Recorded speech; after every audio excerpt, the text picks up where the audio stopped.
Good afternoon, everyone, and welcome to this General Purpose and Administration Committee meeting this day, Monday, April the 12th. Call this meeting to order and call for a moment of silence. And we'll have a full moment of silence this morning, and I would ask that you keep in your thoughts this afternoon Her Majesty Queen Elizabeth II, members of the royal family and British subjects on the passing of His Royal Highness Prince Philip, Duke of Edinburgh. In his memory, we have lowered the flags in Scugog Township until after his funeral.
Thank you, everyone, and I'll call on our clerk, Ms. Becky Jameson, to give us the rules for today's proceedings. Thank you. Through you, Madam Mayor, for your information, Sandra Fry will be recording the minutes in eScribe this afternoon and conducting the votes. Should we have any technical issues during the meeting, please be patient as we try to resolve them. If we are unable to, then we will carry on with the meeting provided that the live stream is still operating and all members of council, staff, and the public are still able to fully participate. I will now conduct a roll call to ascertain which members of council are present. Mayor Drew is present. Councillor Watton, are you present? I am present. Thank you. Councillor McDougall? Yes, I'm here. Thank you. Thank you. Councillor Guido? I'm present. Thank you. Thank you. Councillor Ross? Present. Thank you. Thank you. Councillor Kiesenbrink? Present. Thank you. And Councillor Brown? Present. Thank you. Madam Mayor, I can confirm that we have quorum for this meeting. I will now list the staff who are present in alphabetical order. Adam DeBecke, Carol Coleman, our CAO, Ken Nix, Kevin Arsenal, Kevin Heritage, Laura Barda, Lisa Fitton, Lori Bowers, Fire Chief Mark Burney, Sarah Durward, Sandra Fry. Is there any member of staff present whom I did not mention? Also in attendance this evening are a number of delegates who will be introduced shortly. As in previous electronic meetings, I will now review the rules for the meeting. Please mute your microphone while not talking. This will avoid any background noise that may occur where you are and will avoid any echo of the audio. Also, please ensure you are in a quiet place to limit background noise when you speak. Please use headphones, as this will also improve the audio quality. If you would like to speak, please use the hand raise function in the meeting. The mayor will then call upon you when it's your turn. For members of council, if you leave your computer, please let the mayor know so that quorum can continue to be met. When moving or seconding a motion, please use the hand raise function in the meeting, and the mayor will announce who the mover and seconder are. This meeting is being recorded and live streamed to the township's YouTube channel. We will be using an electronic voting process during tonight's meeting. At the appropriate time, Sandra will announce that the voting is open and council members will be asked to make a selection. Once everyone has voted, Sandra will announce that the vote is closed. If for any reason a council member is unable to vote, please announce your vote verbally and say in favor or against. If the electronic voting system stops working for any reason, we will revert back to the mayor asking each member of council for their vote. Thank you, Madam Mayor. That concludes my opening statement. Thank you, Ms. Jameson. Is there any disclosure of pecuniary interest and nature thereof? Seeing none, there is no matters from closed sessions. Announcements from council and staff. I have the first announcement. Active cases are rising in North Durham, and we need to remain vigilant and follow the health guidelines. The stay-at-home order does not give us the authority to close our borders, and the police and bylaw do not have the human resources to do anything besides educate the public. There were reports of crowds of people on our lakefronts, and I want to assure our residents that bylaw now has a part-time bylaw officer to patrol these high-risk areas. If you wish to report something, we do not monitor chat groups to report an issue. So municipal law enforcement staff and Durham Regional Police are enforcing gathering limits in the township of Scugog. Municipal law enforcement staff are available Monday to Friday from 8:30 a.m. to 4:30 p.m. with weekends starting April the 17th to assist with COVID-19 issues and concerns. You can report a violation of the emergency orders to the township through our online portal by calling 905-985-7346, extension 121, or to Durham Regional Police at 1-888-579-1520, extension 5802. Or you can call your local councillor or myself. Thank you. Are there any other announcements from council? Councillor Watton?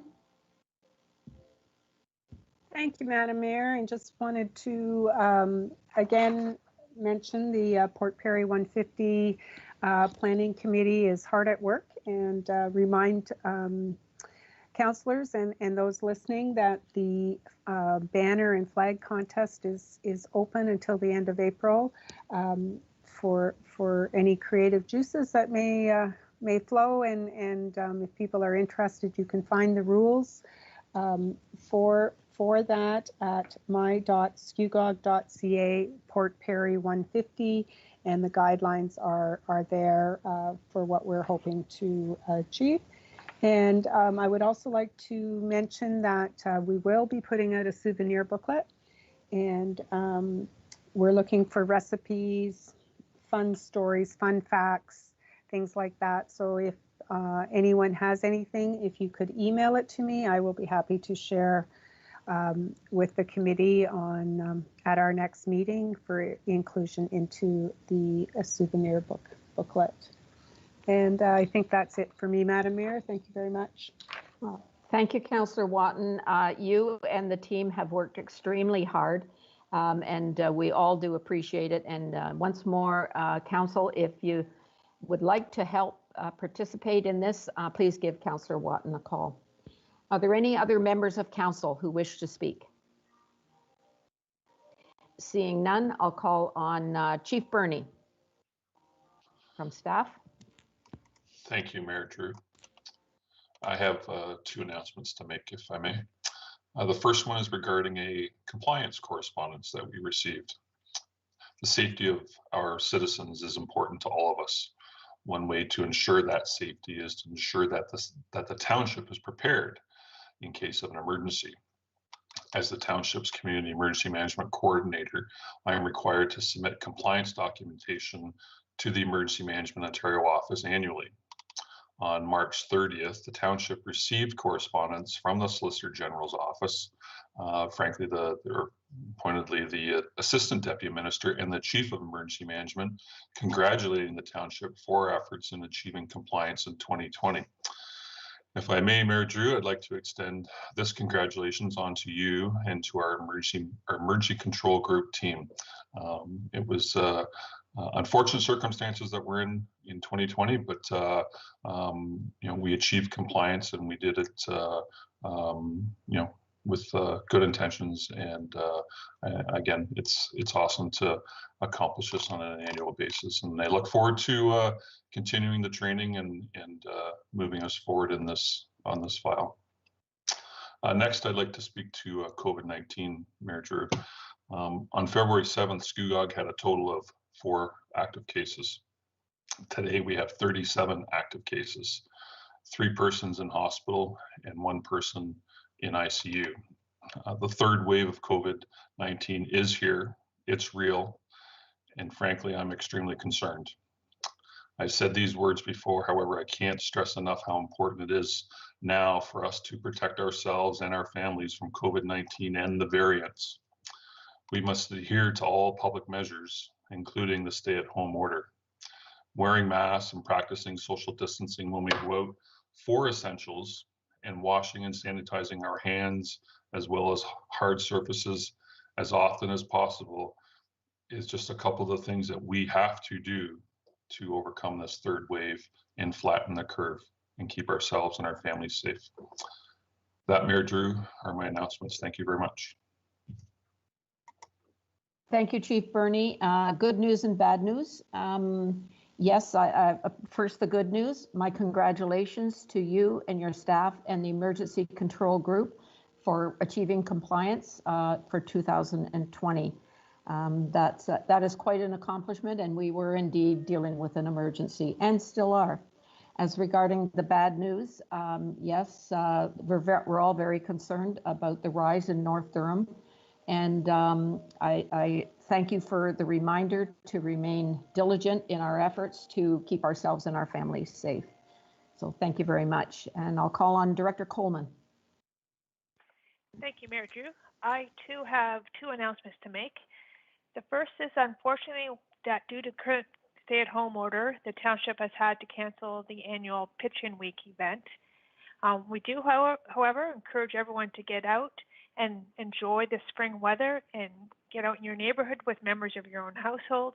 And if you're inclined, take a garbage bag with you and collect litter along your way. And if you happen to collect more than your household waste limits allow, please contact the Works Department at works@scugog.ca and we'll arrange to come and pick it up. The second one is regarding the government pier at the end of Queen Street in Port Perry. Recently, staff had observed sinkholes on the pier, and we immediately contacted a structural engineer for an assessment. The engineer recommended that the pier be closed immediately until a full inspection could be completed. The pier has been closed at this time to the public. It's not because of COVID, it's because of safety concerns of the structure of the pier.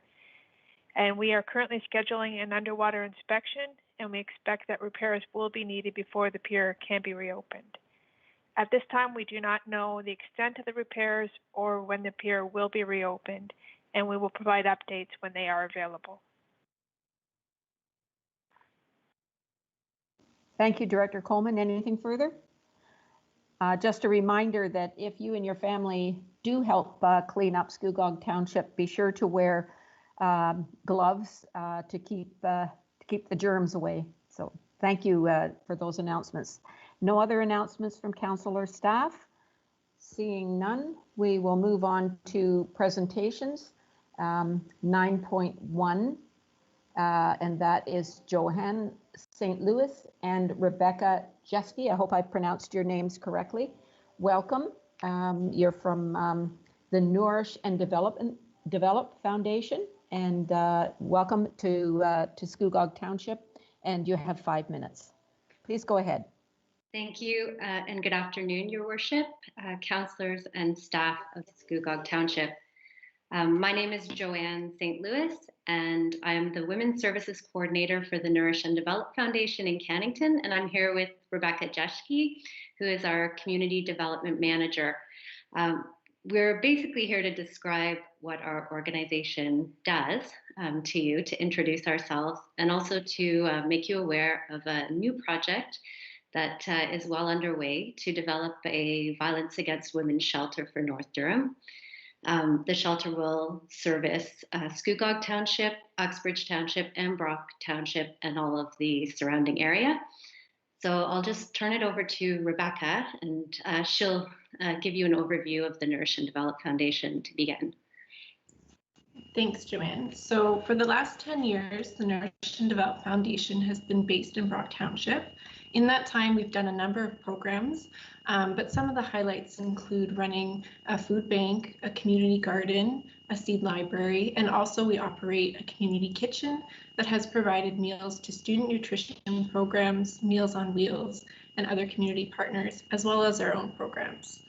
As we go forward in our efforts to alleviate poverty, we will now be specializing in offering services to those who identify as women, and those who are leaving violent situations.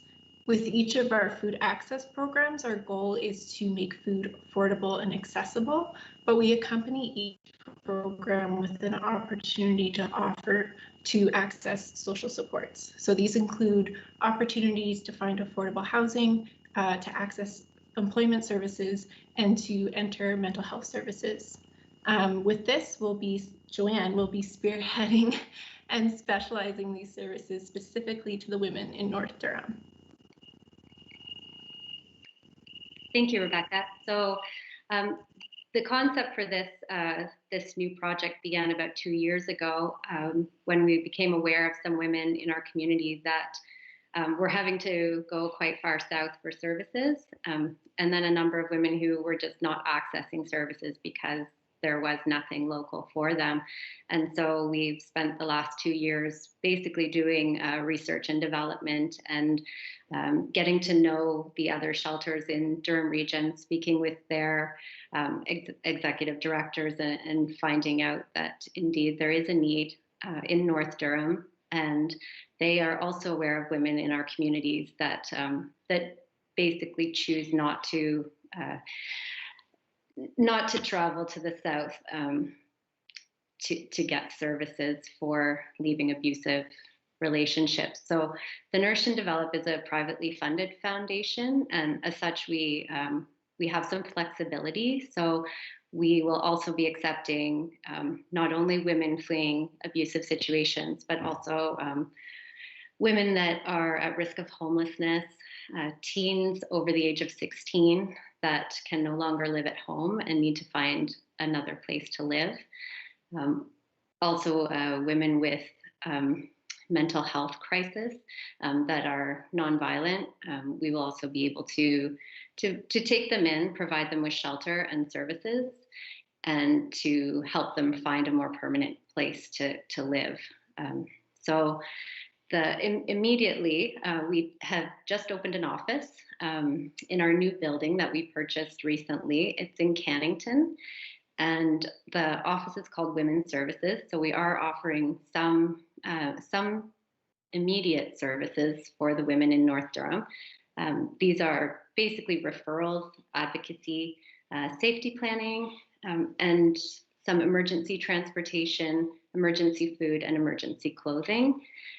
We can also sort of walk them through how to get the services they need. So, for example, if we were aware of a woman who was living in her car, we could help her to have some emergency food supply. We could provide her with some clothing, a place to wash her clothes.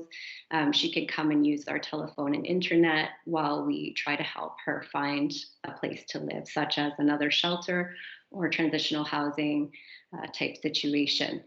So that's what we're offering immediately. We're in development of the shelter, so we're working with our local town council who are very supportive of the project.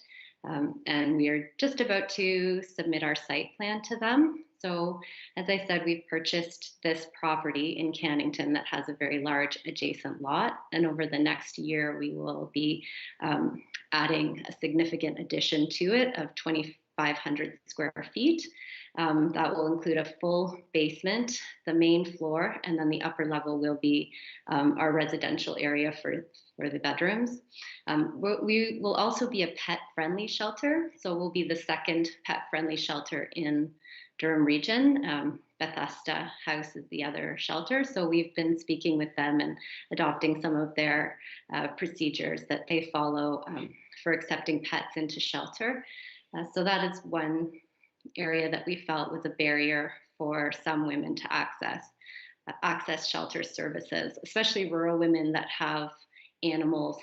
We will also have a livestock fostering program. So we've been in touch with some of our local farmers who are willing to take on larger animals as well and foster them for women that may be living on a farm with other animals that are reluctant to leave because they don't want to leave their animals behind. So we're very geared towards rural, and we'll also have transportation services for our women so they can get to the south court dates and things like that. Joanne, I'm going to have to ask you to wrap up. Are you close to the end of your presentation? We can ask for a motion to extend the time, or are you willing to accept questions at this point? If you need more time, just let me know. I can just wrap up for about Okay. 1 more minute. So that is basically what we will be offering starting 2022, late in the year, hoping to open before the end of the year. And we're really just looking today to make you aware of what we're up to, what we're doing, and also basically just to gain your sort of moral support for the project, and so that you can let your community know of our services as well. So thank you very much for having us. Thank you. That's a very exciting project that you've got going here. I see some hands up for questions. Councillor Watton. Thank you, Madam Mayor, and kudos to you two ladies, and I'm sure there's a team behind you, maybe.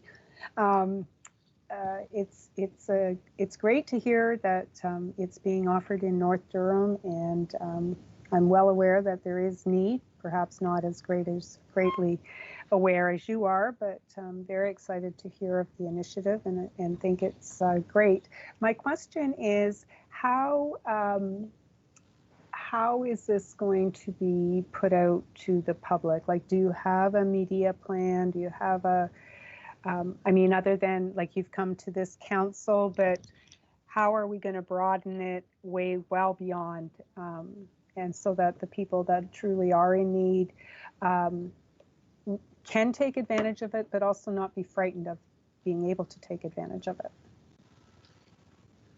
So we are starting our outreach program. So I've been in contact with our local North Division Police Department and shared all of our information with the officers there. We'll be speaking with all social service organizations and making sure that they're well aware. And also public health nurses, mums and tots groups, churches, anywhere we feel that that women in need may be speaking with other women who can share our information with them. So that is our plan that we've started to put in motion right now. We're also doing some outreach in other areas, Durham Women's Network and a few other social media platforms. And we're developing a website at this time as well. So we'll be trying to get our information out. As I said, we're in touch with all of the other shelters, so they know what we're up to and are sharing our information. But certainly the town councils can be quite helpful. That's fantastic, and a lot of work ahead, but a great initiative. Thank you. Yeah, we'll certainly do our best to help you get the message out. Councillor Kiesebrink. Oh, thank you, Madam Mayor, and thank you to both of you for your presentation. I thought it was really neat. I was looking at your website that you honored Brock Mayor Debbie Bath Hayden by naming your newly opened resource room in her honor. Can you tell us about that?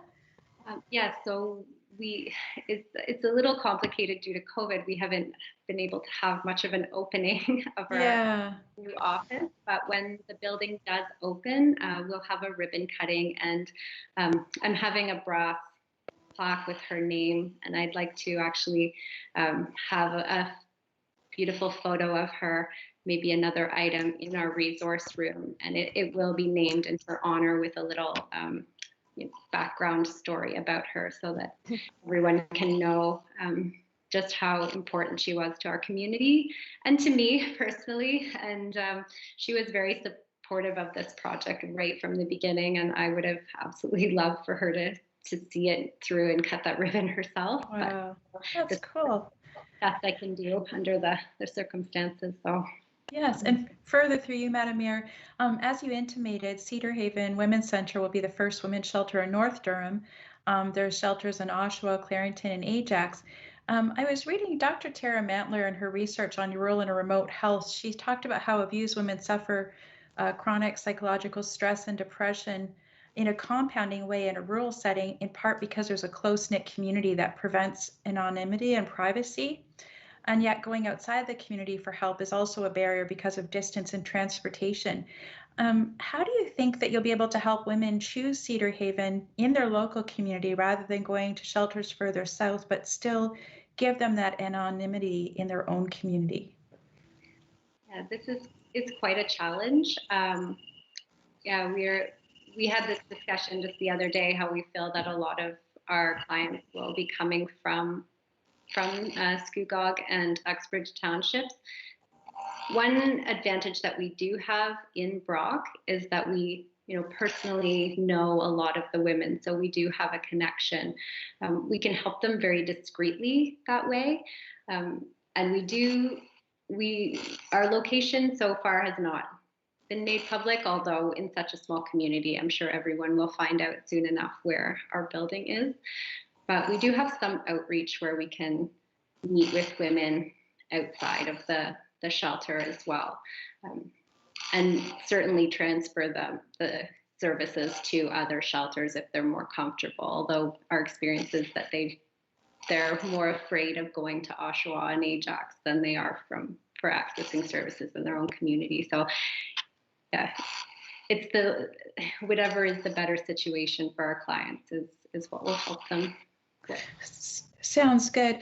CBC reported November 20th that rural shelters like Lanark County Interval House have increased by 75%. So I think this household stress and violence has definitely escalated in the pandemic. And I think the support and access that you're providing for women in our community is really gravely needed. So we really appreciate the support that you're giving women, and we appreciate taking the time to tell us today about the project, and we wish you every success.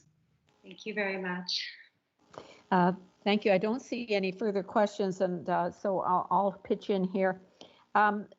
People in distress need guidance on where to go for help. Are you liaising with other organizations in North Durham, for instance, North House, and helping or facilitating navigation through the system to get them the help they need as soon as possible? That is our first priority. That's the main thing that we are doing right now. We are in partnership with North House and have a very close relationship with them. So we've really tried to strengthen all of those bonds with the other organizations within Durham region. I've reached out personally to them, and prior to the pandemic was actually able to go and personally visit many of them.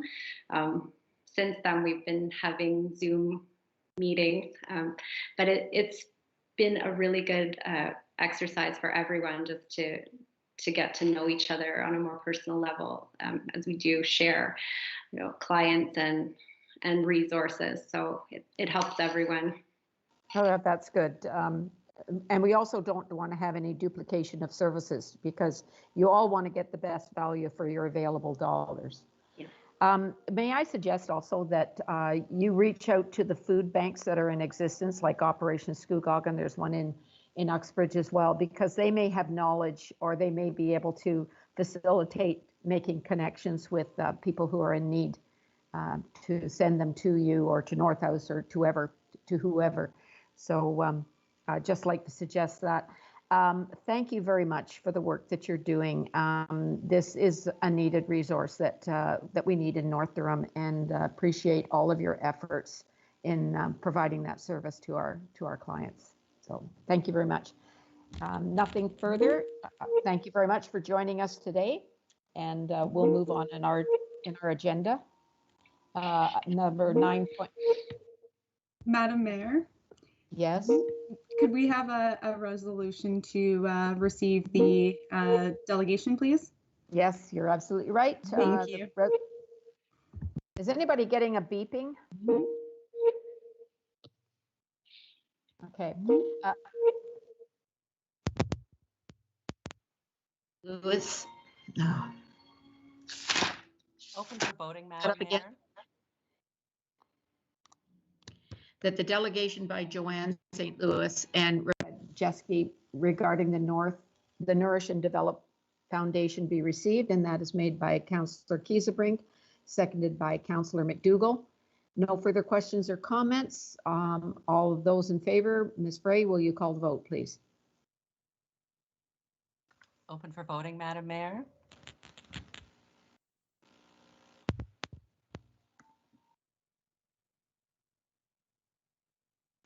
In favor, Madam Mayor.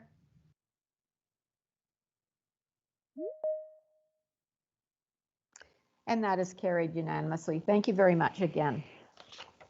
We'll move on now to our second presentation, delegation, active transportation and transportation master plan presentation. And I'll call on Jean Chartier from Paradigm Transportation Solutions Limited. Welcome, Jean, again. Many people may not know that Jean Chartier was Director of Public Works a number of years ago here in Scugog Township. It's nice to see you again virtually. Please go ahead with your presentation. Okay, thank you very much, Mayor Drew.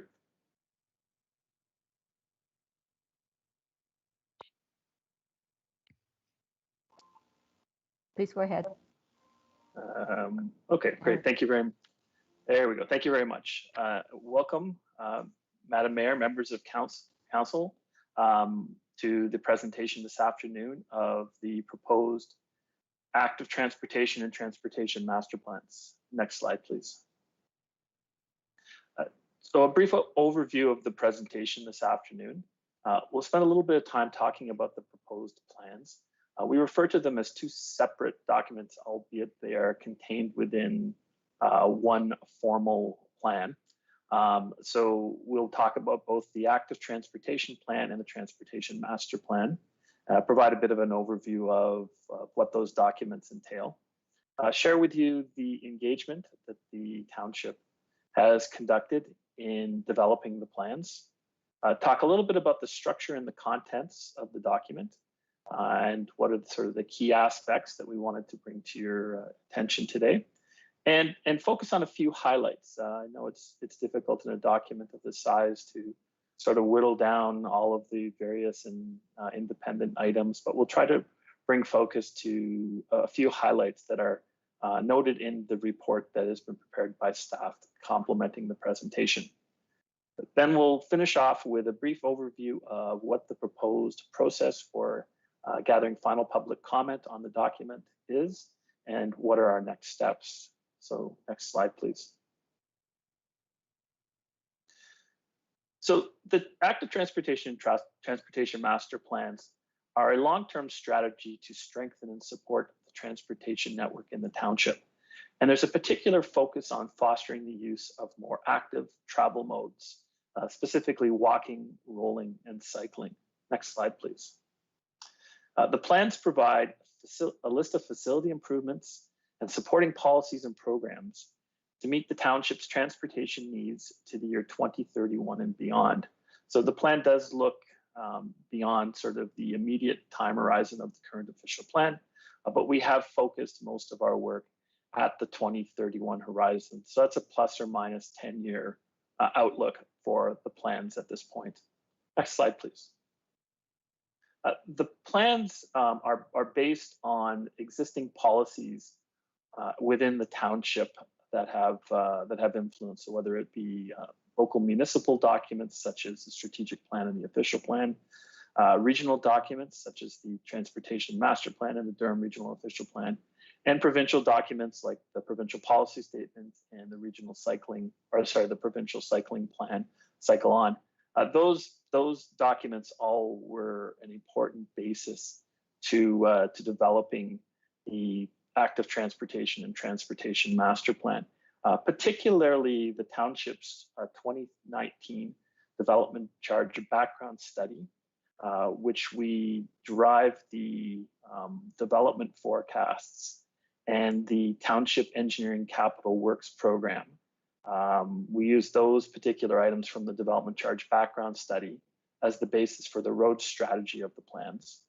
And the other important document is the currently ongoing, nearly complete regional cycling plan update. So the township's project team and ourselves as consultants, we've had extensive consultation with Durham region staff to ensure that the networks and goals between the township's active transportation and transportation master plans align closely with the regional cycling plan update. We do note that the regional cycling plan update recommendations are not yet approved by regional council and are subject to change, but they're coming close to the end of their process as well. Next slide, please. So a few objectives that guided the study. Firstly, we were trying to articulate a Made in Scugog approach to addressing future transportation needs. We wanted to make sure that it reflected the unique character of the community, fulfills the vision of the township's strategic plan, and prioritizes travel by active modes. We also had regard for the development strategy and planned growth within the community, making sure that the transportation network aligned with those established parameters.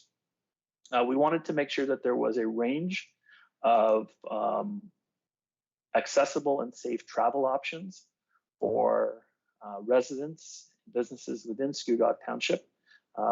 Firstly, to reduce auto dependency, but to also provide a broader range of options to support social equity, public health, community development, livability objectives, including age friendliness of communities, as well as the environment.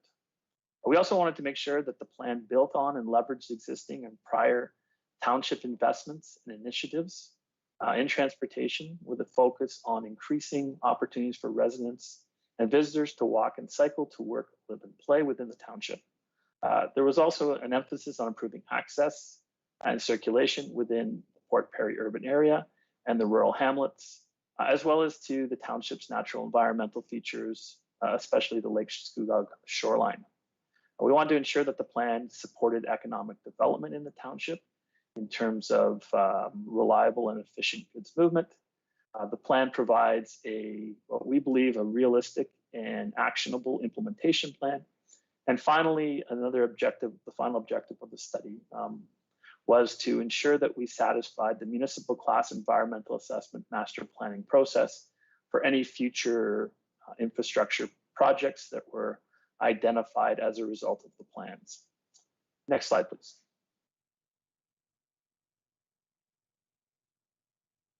So in terms of engagement, we did a number of different techniques to involve residents, visitors, and businesses from Scugog in the development of the Transportation Master Plan and Active Transportation Plan. So we did a couple of pop-up events and displays.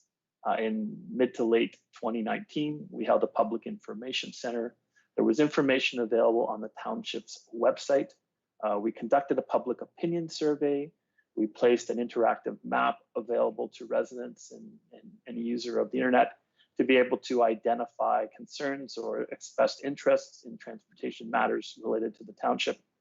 And we had a technical advisory committee comprised of a couple members of council and some local community folks to help guide the process of bringing forward the plans.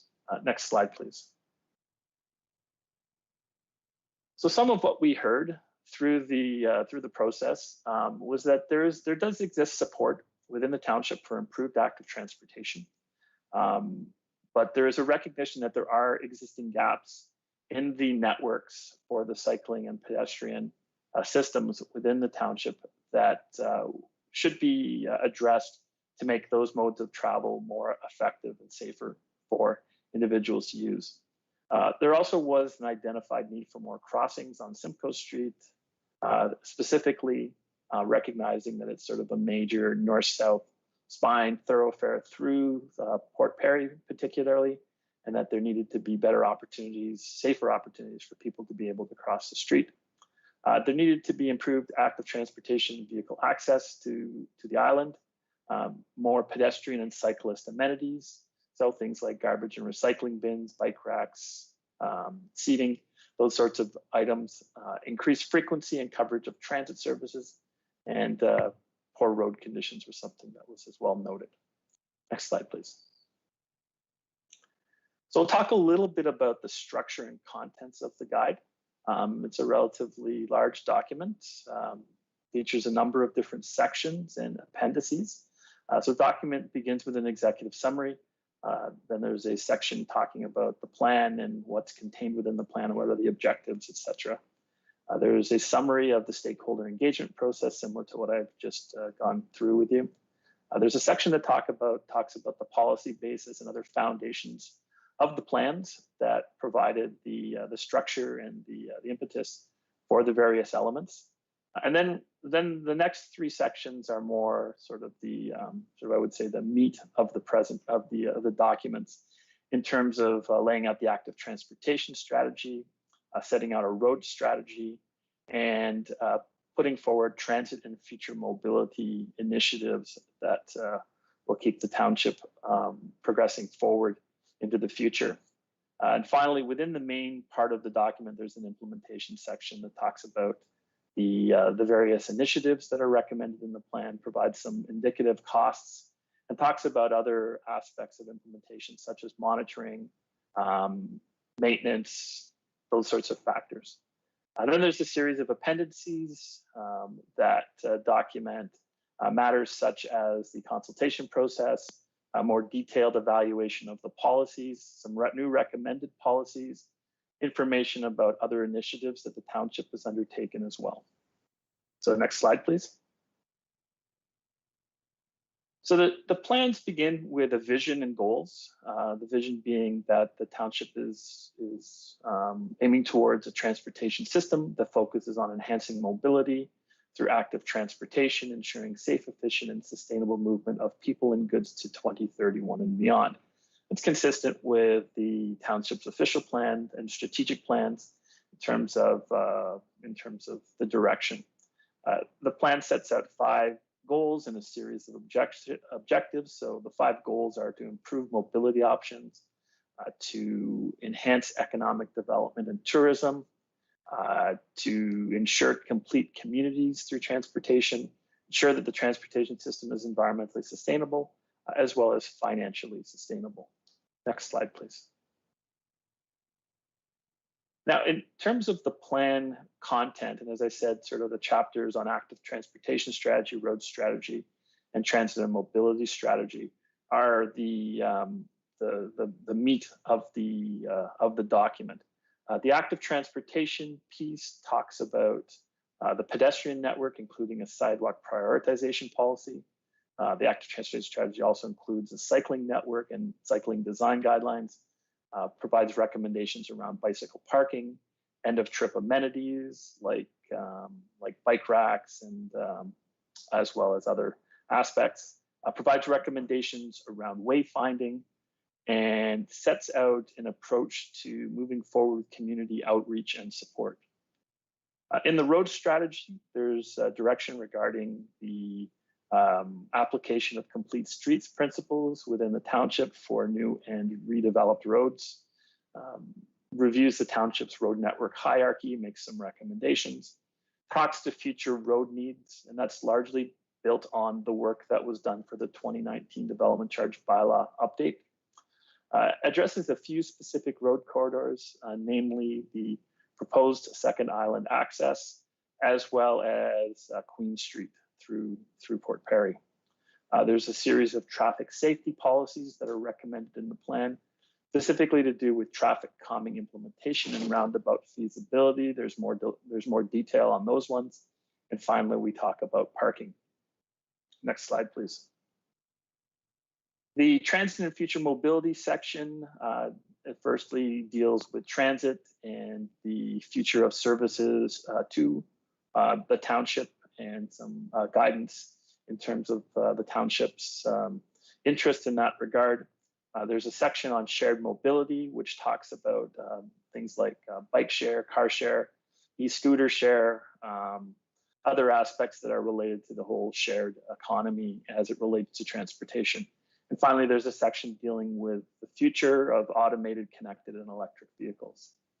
And then, as I mentioned, the implementation section talks about the various tools that the township will apply to implement the transportation master plan, speaks to costing and phasing of the various transportation networks, identifies potential funding sources, particularly for the active transportation component, deals with network maintenance, measuring success, and review and update of the plan.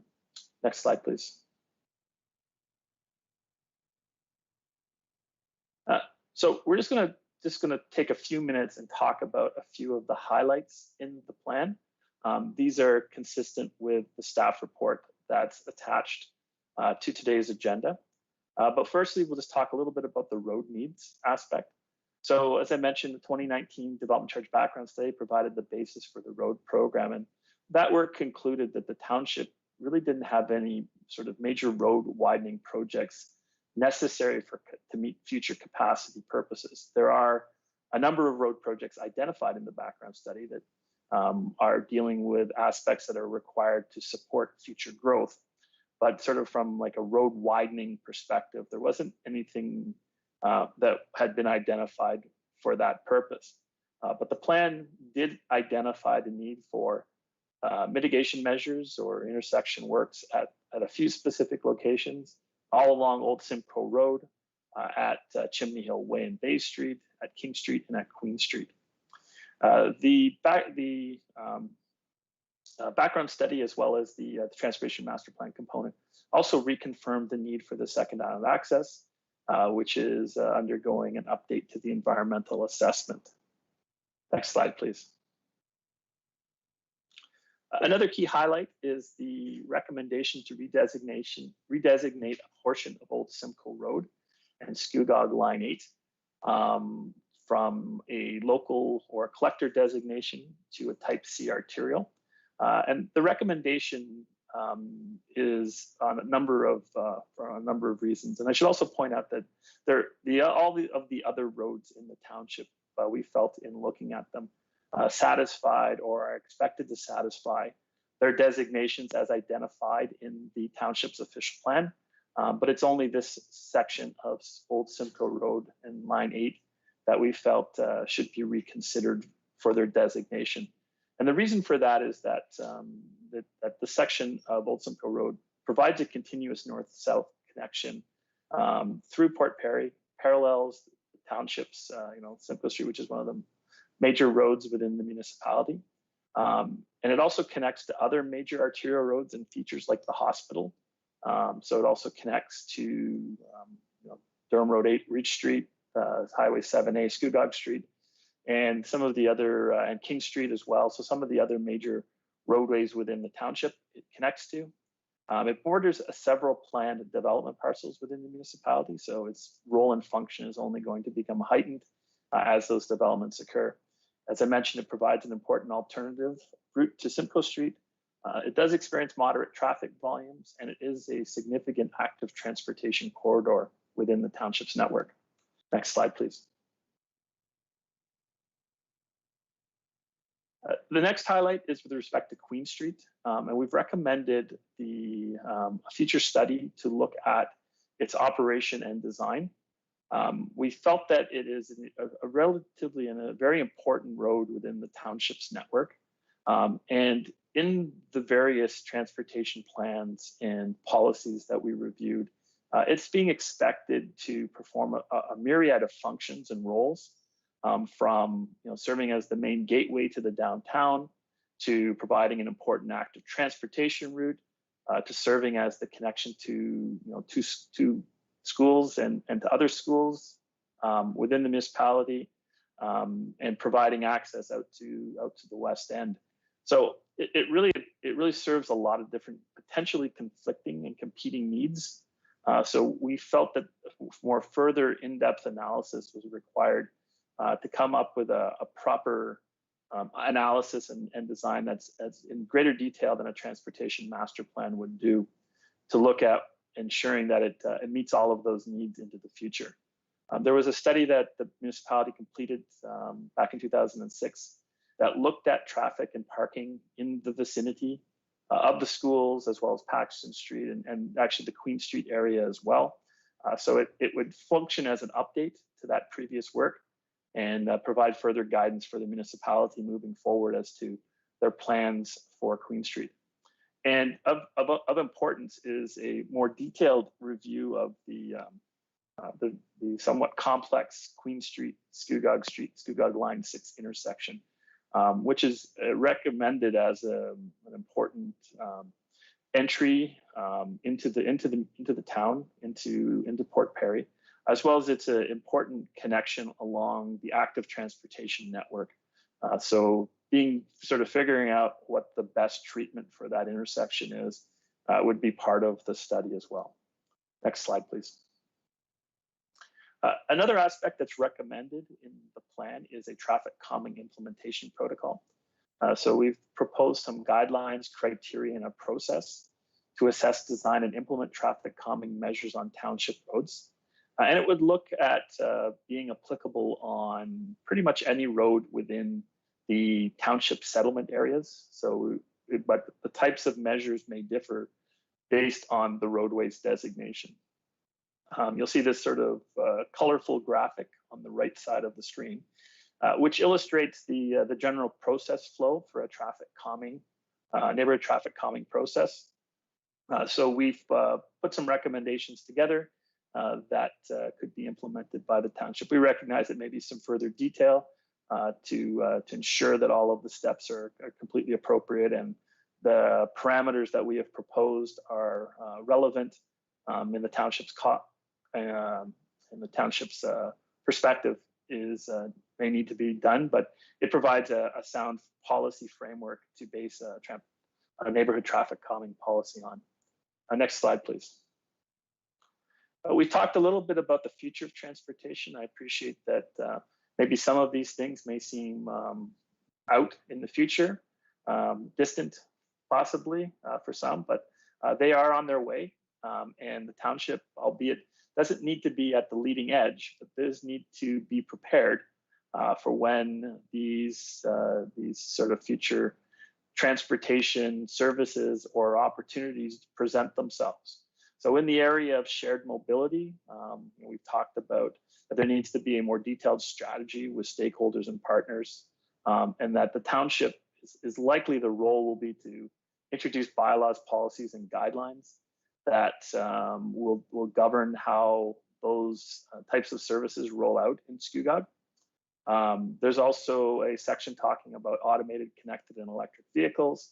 We recognize that it's going to be a few years until we see completely automated vehicles where people, there's not a driver behind the wheel, but there are a lot of degrees of automation that are already occurring today.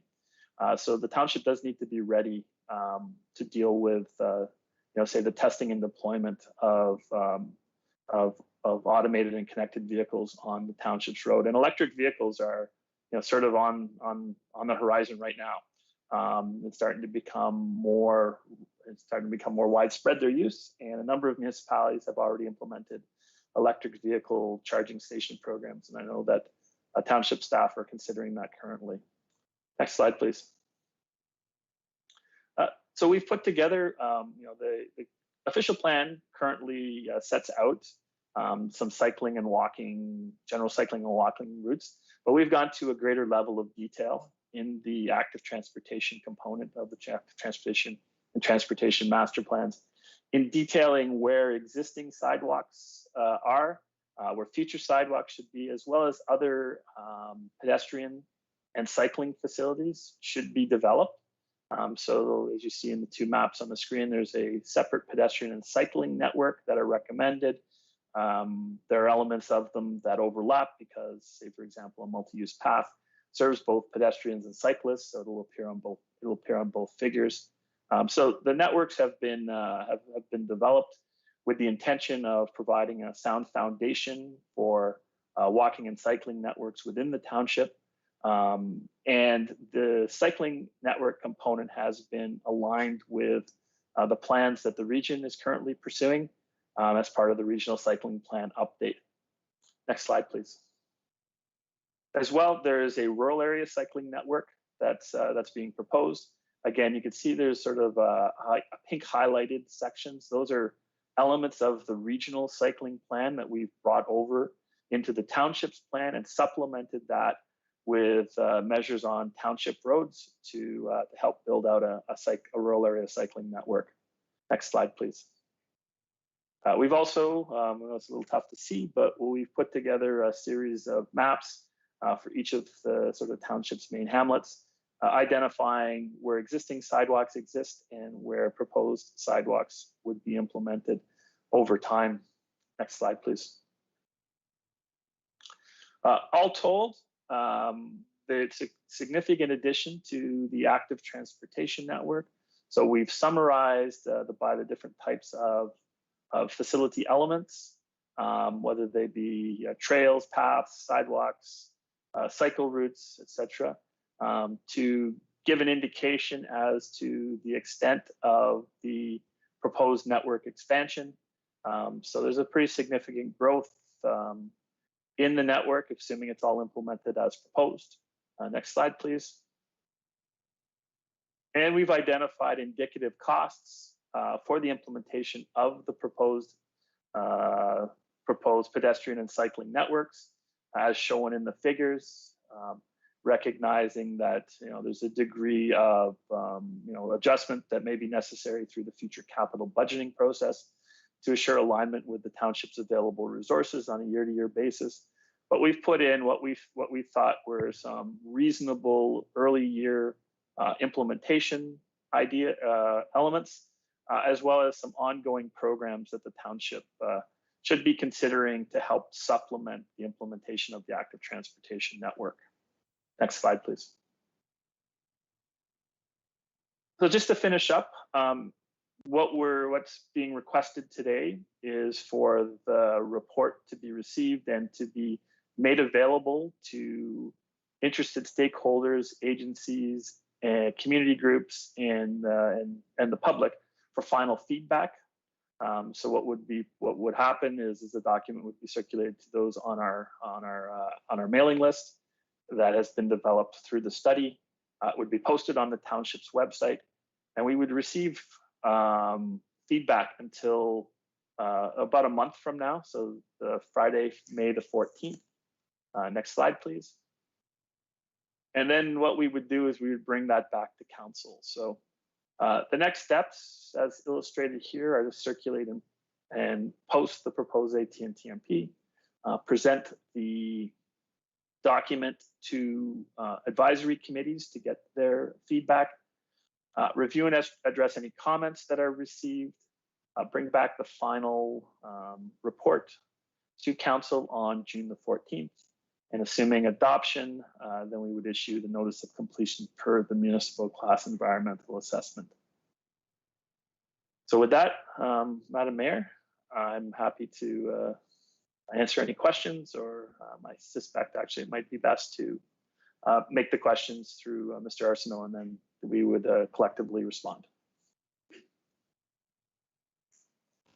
Thank you very much, Jean. Congratulations on an excellent document and presentation. And I think that Scugog and Paradigm have benefited from your knowledge, local knowledge of Scugog Township since you were with us for a few years. So there's a tremendous amount of study, thought, and research gone into this project. So with council's permission, I will bring report 10.1.6 forward, and I will call on members of council for their questions and comments. I have a mover of the recommendations, and that is Councillor McDougall, seconded by Councillor Watton. Questions or comments? Councillor Ross. Thank you, Madam Mayor.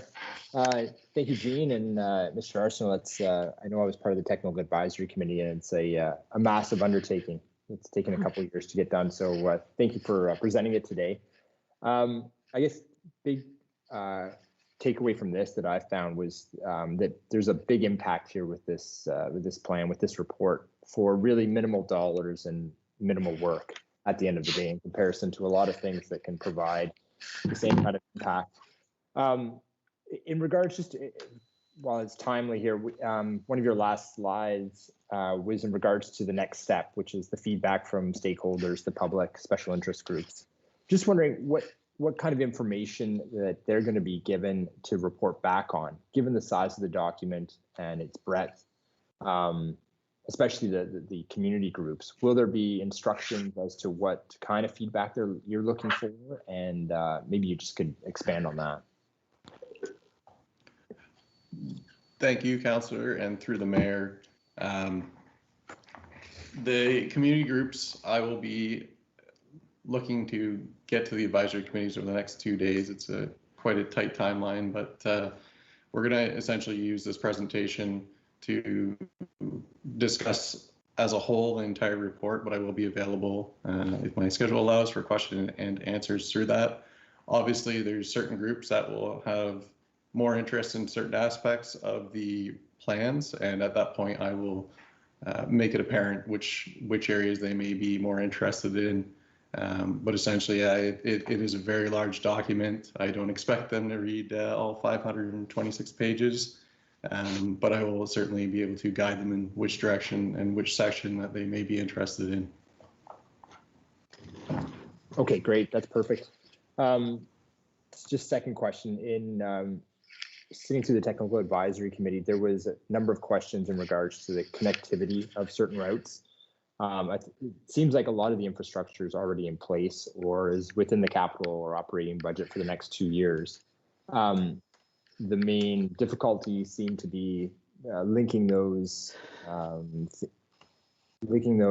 pieces together. So that linkage, or I guess the priority of linking those, how will that be identified in the pecking order of this project? Is your question directed to Mr. Chartier or Kevin Arsenault? Mr. Arsenault. Thank you. Thank you. Through the mayor. Most of those, I guess, gaps that were identified in the cycling network or other networks through the technical advisory committee were on regional roads, if I remember correctly. And we'll be working with the region to ensure that those gaps get filled or projects are identified to ensure that riders of all levels are more comfortable using those routes. This is just something we're going to have to work on in terms of planning or capital planning and project planning to ensure that they get dealt with over the future years. Okay, that's great. That's it for questions. Thank you very much. Okay, thank you. Originally, this report was pulled by Councillor McDougall and Councillor Kiesebrink. So I'll call on Councillor McDougall. You wanted it pulled, so please go ahead. Yes, thank you, Madam Mayor. I guess just a first kind of a question I need to ask is just, I know myself in terms of, cycling, there's no doubt that I like cycling and use it as a method to get around and some exercise. But in terms of the broader public, there's always a perception that this could maybe be a bit of a special interest group. And so I really want to find out, how can we justify this expense and these needs to the broader tax base, generally that feel that, this group of pedestrians and cyclists are not fairly paying for their fair share of infrastructure. So I'm not really sure who to address that to. Through the mayor, I can begin, and maybe Gene could pitch in if he has any additional thoughts on this. But it's obviously hard to put a value on what it means to provide additional infrastructure for user group or one specific user group or a smaller amount. But the truth is that the less people you have in vehicles and the more people you have on foot or in a vehicle to make a trip, especially within a town or a hamlet, you're obviously taking a load off the road system as well. So that's a large consideration. Obviously, there's a tourism benefit that can be seen, especially with cycling. That's a fairly common piece of riding on weekends or weeknights that you see. But it's quite difficult even to specifically mention which projects benefit one user group is really hard. Obviously, we already have a fairly significant pedestrian network for a township with smaller towns, and we're just adding on to an existing pedestrian network. And in terms of the cycling infrastructure that's specific, a lot of it is just signage for our rural routes. Obviously, there'll be some changes through town that seem major, but when you look at the total cost of a capital road reconstruction, let's say, and you're adding a few meters of pavement on each side, you're not looking at a massive portion of the project cost going directly to that user group. So I'll just leave it at that for food for thought. Further, Councillor McDougall? Yes, thank you, Madam Mayor. A question I have is with regards to the changing of Old Simcoe from a local road to a collector road. And I guess it's already a local road, or sorry, a collector road already from, I think, roughly where it touches at the north end, Simcoe Street, to somewhere past south of Prince Albert. And then the proposal is, I believe, to add a little portion at the north end of Line 8 to make a through fare through town and then back down to Simcoe Street on the south.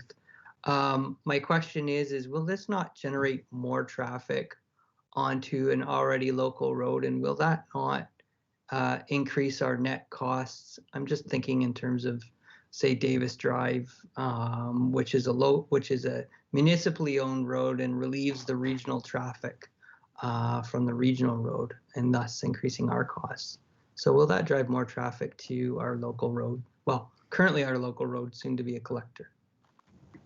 Through the mayor to the councillor, the process behind changing it to an arterial C is strictly a designation based on the facts that Jean had mentioned through the presentation and various parts throughout the report.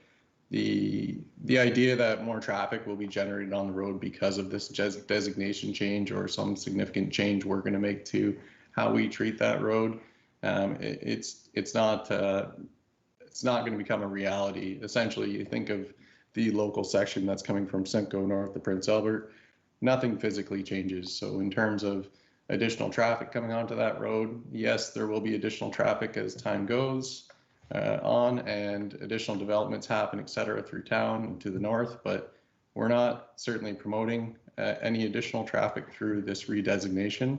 And I will pass it to Jean to see if he has any additional experience on Ian's concerns, or Councillor McDougall, sorry.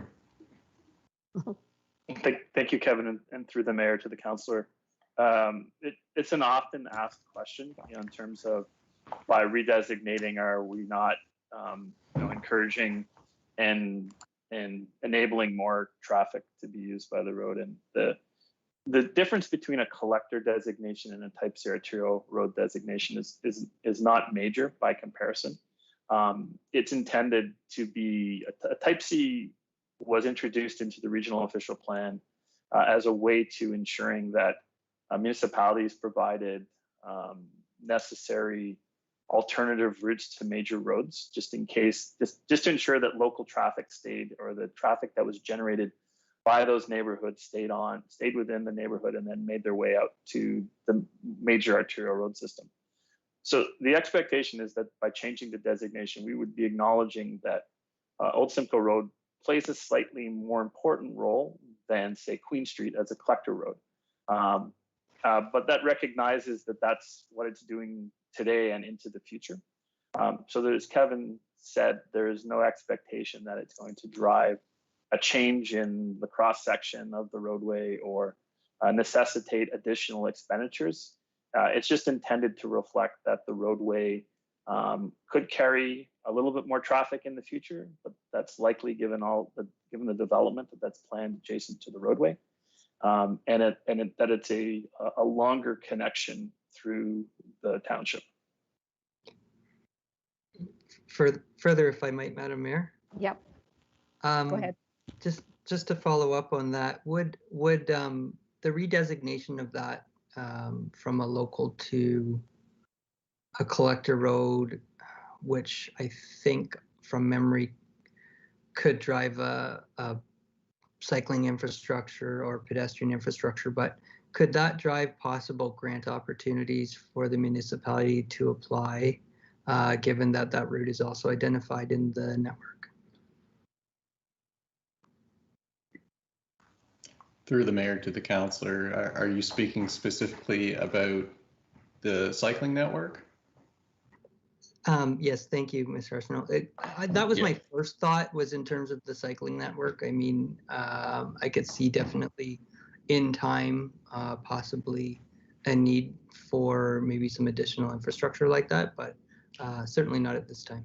But I'm just wondering if that would be assistive in the future for applying for grants. it certainly adds an additional point or merit to a technical specification when applying for grants that would certainly possibly help on future applications. And again, there's becoming more and more opportunities for active transportation infrastructure grants. So that's something obviously we would leverage to the full extent. Anything further, Jean? Through the mayor to the councillor, I think Mr. Arsenault has covered it off quite well. There are opportunities, at certain times for different types of infrastructure funding that are dependent on, its operation and its future use. So, I think just given sort of the nature of that corridor and the way it's intended to be used into the future, it appeared to us the Type C designation fit more closely with future plans than the other designation. Thank you. Anything further, Councillor McDougall? Two last things. The one of the last things is I think that, we could talk about this for a while, or I certainly could. I enjoyed working on TAC with these gentlemen, and certainly a plan is going to be helpful for Scugog.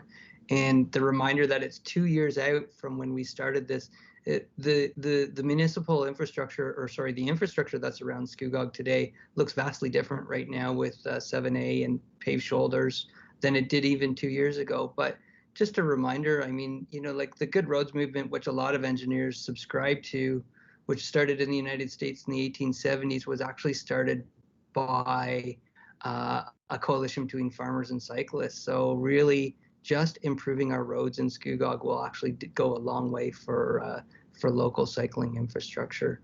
The one other thing I was thinking about was in terms of, when this goes back out for public consultation or consultation to the groups, will it be open for some possible route modifications in terms of maybe missed opportunities? I'm thinking in terms of linkage. I know that there's a discussion about around the lake in terms of a trail, which a trail can't happen, but certainly linkage like, say, to Honey's Beach and then back up to Whitfield is a possibility, or a linkage to the waterfront trail from town along Simcoe Street is another possibility. Are those route changes that would be possibly considered in the when it goes out for public consultation? Through the mayor to the councillor, obviously we would take all the feedback into consideration and have those discussions. I think it would be a discussion among senior management and then council as to what those recommendations would be. I can't comment obviously on that until we've received that. Yeah. Okay, very good. Thank you. Thank you. Councillor Kiesebrink, you wanted this polled as well. Please go ahead. Thank you, Madam Mayor. Thank you so much to both gentlemen for the enormous amount of work and your teams and who all were involved. Just a few questions. First of all, I think to Director Coleman, I believe this study, I think you were explaining to me today that this study actually came about because of a funding that was received. Could someone speak to that just so we can make sure that that's understood, first of all? Director? Thank you, Mayor Drew, to the councillor. Yes, this all began when we had an opportunity to apply for funding under the Ontario Municipal Commuter Cycling Program. So what started out as a cycling plan and then added other active transportation to it as well. And then after we issued the proposals, the proposal we received from Paradigm indicated that they could add a full transportation master plan at minimal additional cost based on the work they'd done for the DC background study. So that is the background of how this study began. Thank you so much. And I know that there's still public consultation coming into play. One of the things that jumped out at me, and I don't really know where to put this, so I'll just maybe voice it, but We have our Port Perry Snowmobile Club founded in 1970, and they have a clubhouse next to Summerley Golf Course on Russell Road with washrooms and meeting facilities. Port Perry Marina rents snowmobiles, Blackstock Motorsports sells them, and also ATVs. Effective July 1st, 2020, Ontario Ministry of Transportation reported that the province has expanded permissions for outdoor enthusiasts. So ATVs, extreme XTVs, utility vehicles, they're all allowed on the shoulder of public roads. So when we look at Scugog Township, like we have a trail brochure on our website that notes that snowmobiles can use the Trans-Canada Trail. They also have proposed trail in dots on that document. And then when I think about the big picture of our AT and our TMP plans, there are so many different trails that are connected to us, to our exterior, I guess you could say. And certainly Go Snowmobiling Ontario reported that the overall economic impact for snowmobiles is like 1.7 billion annually. So it's a huge opportunity. I was speaking with Kawartha Conservation Authority CAO last week, and he advised that some very industrious people had built a 20 by 30 building complete with a latrine. So they're making their own amenities, and it wasn't on their property. So unfortunately, it had to be taken down. But I'm now coming to my question. How can we incorporate, we talk about rolling in this report, in this plan, how can we incorporate routing and amenities and rest areas and tie them all in for like Northumberland District Riders Club, Ganaraska Forest, Great Pine Trail Riders, Kawartha Off-Road Motorcycle, Kawartha ATV. There's so many associations who all want to work with us because people come through Scugog and out from there. Through the mayor to the councillor, I'm actually going to hand this one over to Mr. Chartier to discuss, as he has some experience in this area. Gene? Okay, thank you, Mr. Arson. Through you, Madam Mayor, to the councillor. So we're currently in the process of updating the County of Peterborough's Transportation Master Plan at present. And an element of that project was the assessment of ORV use on county roads. And I concur with you, councillor, that there is certainly a role and it's an important aspect to consider, but it's in and of itself a separate exercise to do, largely because what we're finding is that there tends to be very strongly held opinions about ORV use on roadways and on trails, and it's a fairly significant consultation undertaking. And unfortunately, at this point in the process, we wouldn't be able to incorporate it into the plan, sort of given where we're at. Oh, I see. So obviously when everything was priced out and the resources were provided to us, the scope of what would be involved with that is far greater than what was budgeted for and what resources we have. Is that what you're saying? Yeah, that's correct, councillor.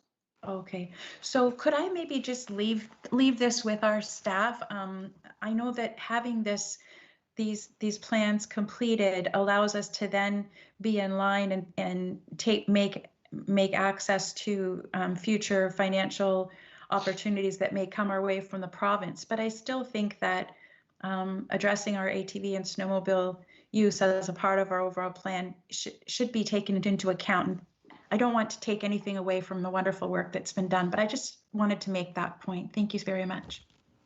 Thank you, and I'm sure staff is taking note of that. Nothing further, Councillor Kiesebrink? Just wanted to say thank you. It's a tremendous amount of work that's been done. I can't imagine the hours, so thank you.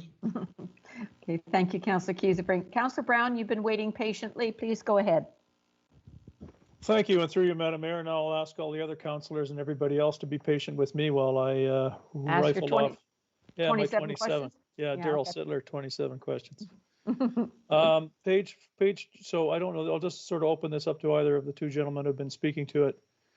Page 14 of 25, Old Simcoe functions more like a type C arterial road. So I understand that arterial C is one step up from collector. If I'm living on that road, what am I going to see in terms of changes? What can and hopefully it's look forward to as opposed to the other, but what can I look forward to seeing on my street?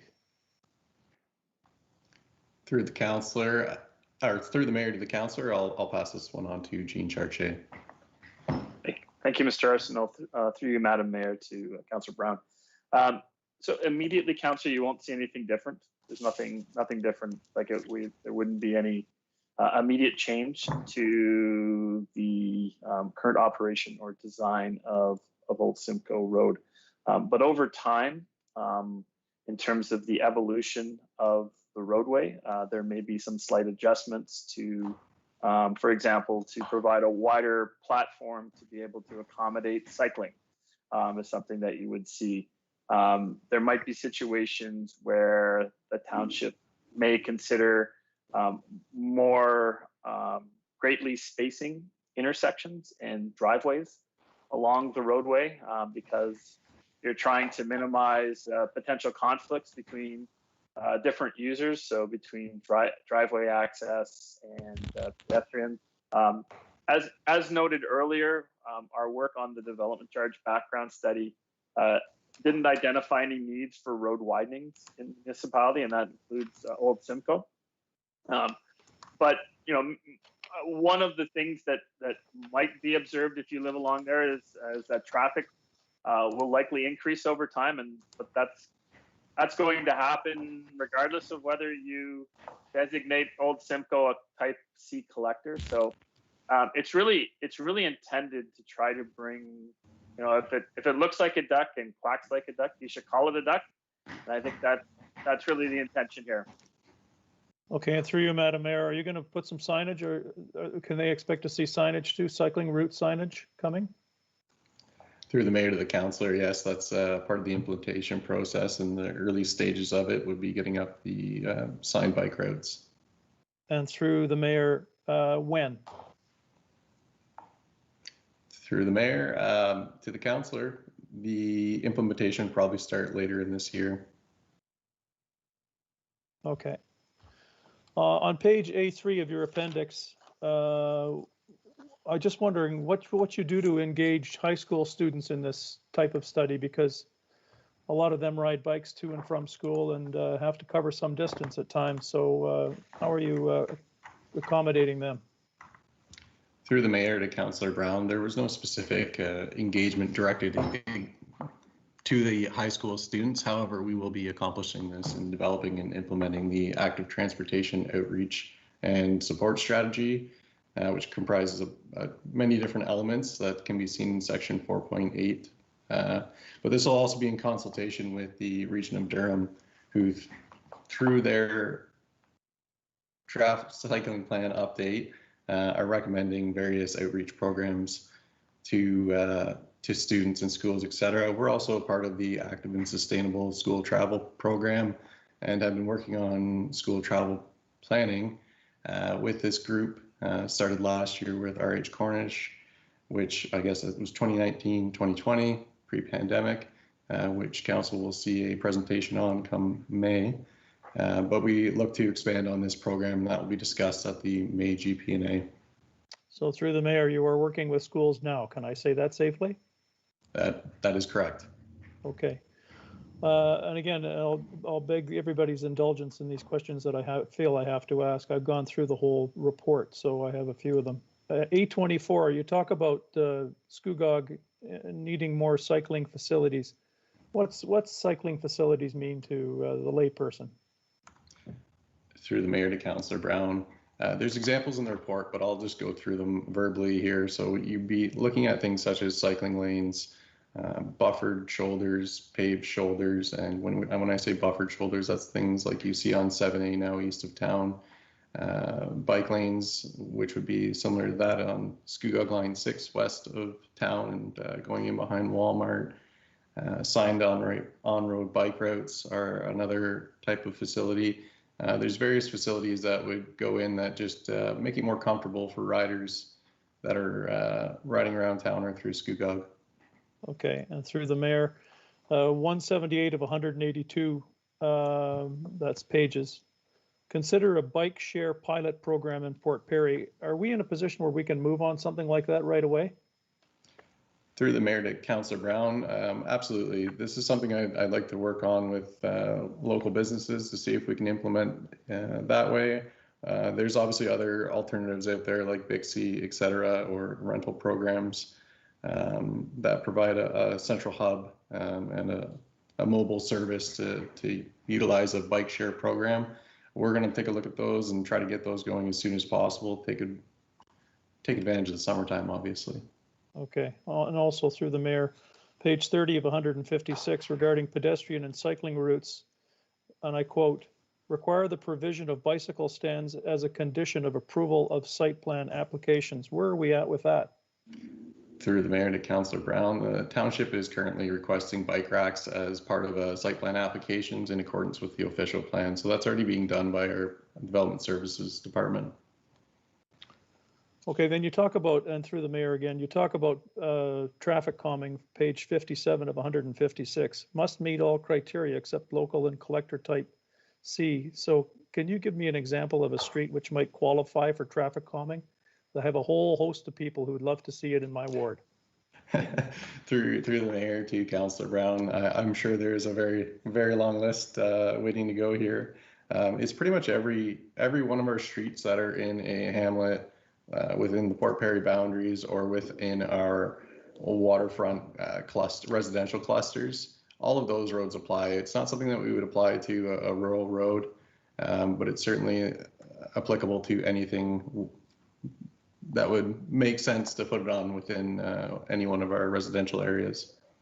Okay, page 136 of 156, you talk about traffic lights warranted at Old Simcoe and Chimney Hill Way, 47%. I don't know whether that makes the grade or not. Old Simcoe and Queen, 56%. So are they going to make changes to those intersections? Or, I mean, I know for a fact that people want Chimney Hill Way, they want lights or they want something done.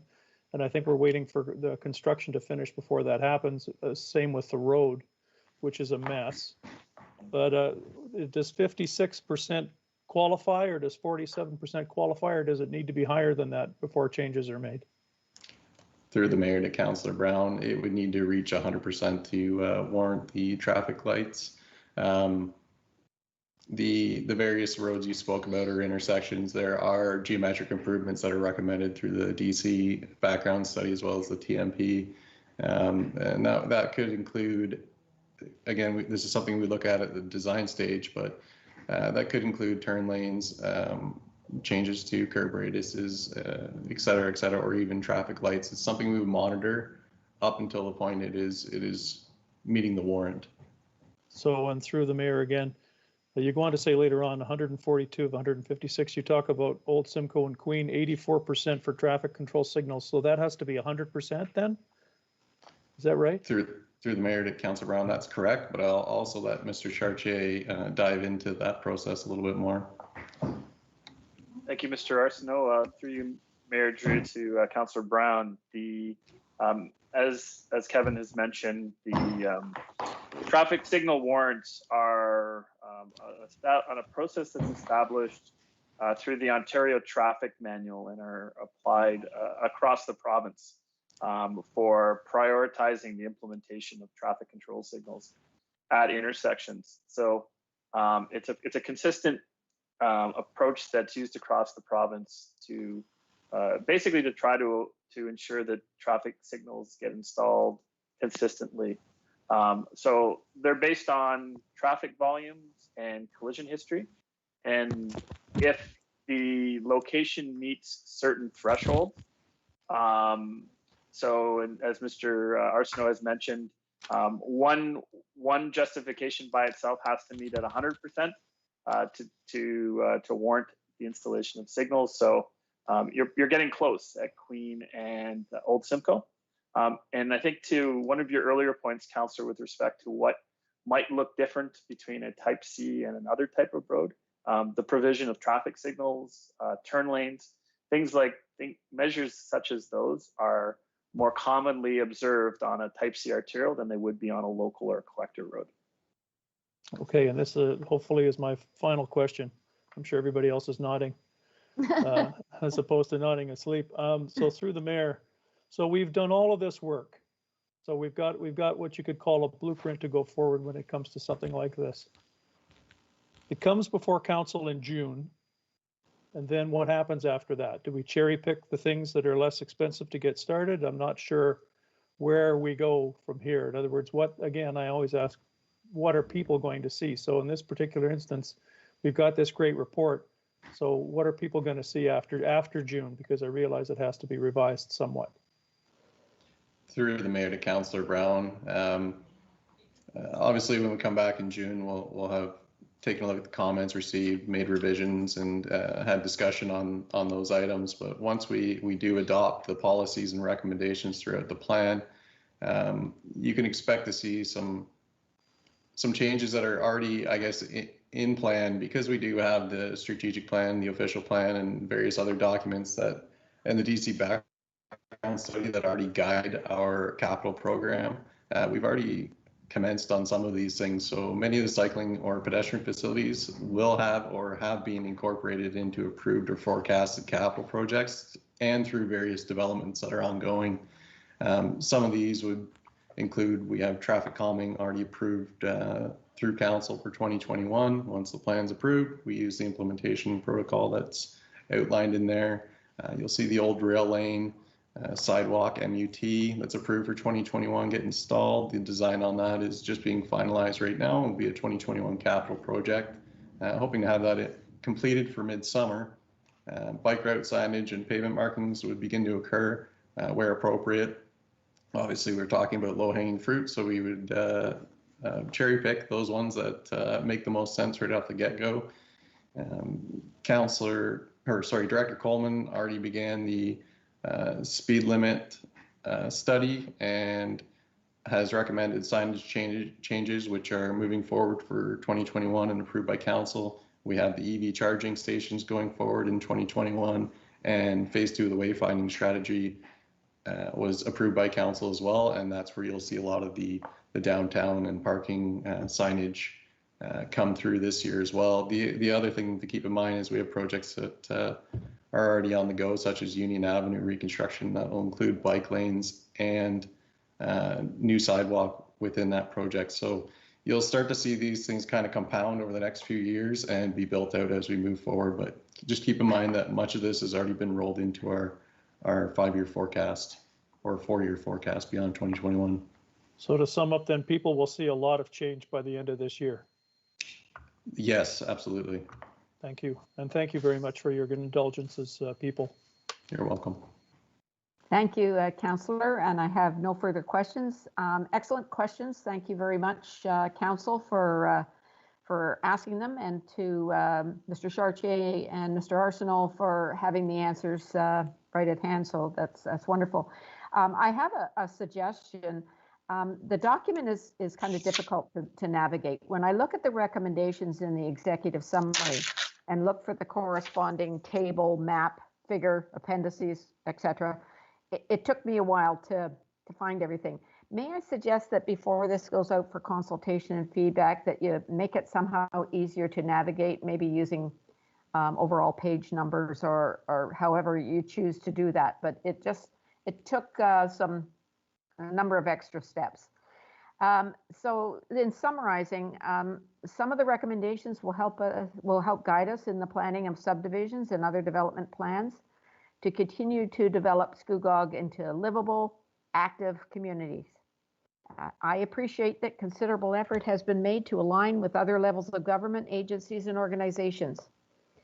Again, congratulations to Mr. Chartier and his team at Paradigm Transportation Solutions, to our director, Carol Coleman, and the author of this report, Kevin Arsenault. Thank you. On this document that will enable us to move forward with business plans and capital budget planning over the next number of years.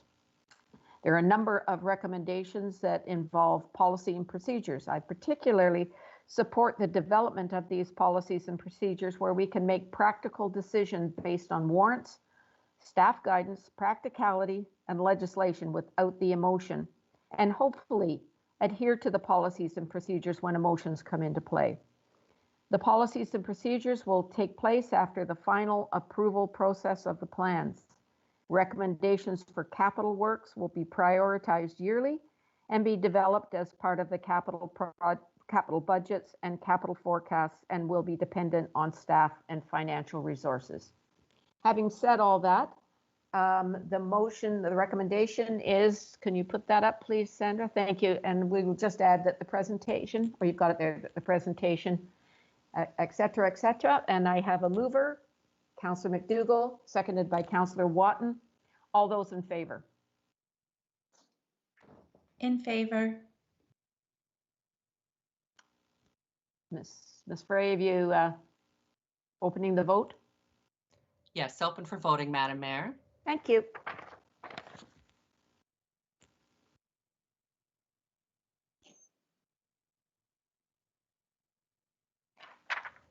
Councillor Keys.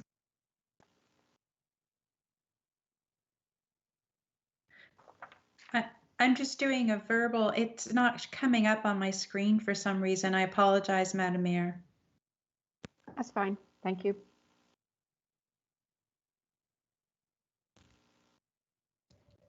Is that in favor, Councillor Kiesebrink? Yes, thank you, Ms. Frey.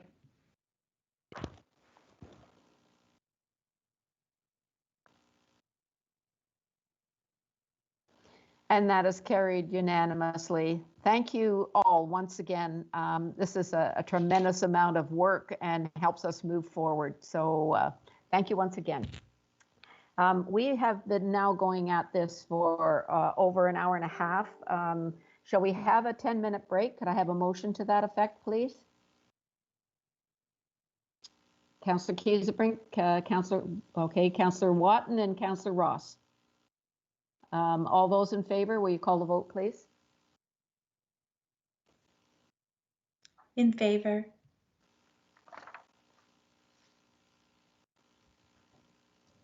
Could we make this vote a verbal one, Madam Mayor, please? Okay. All those in favor, please say yes. Yes. Favor. In favor. Yes. Opposed? Hearing none. That is carried. We'll be back here at 17 minutes after 3. Thank you.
Welcome back, everyone. And I'll ask our clerk, Ms. Jamieson, to call the roll call, please.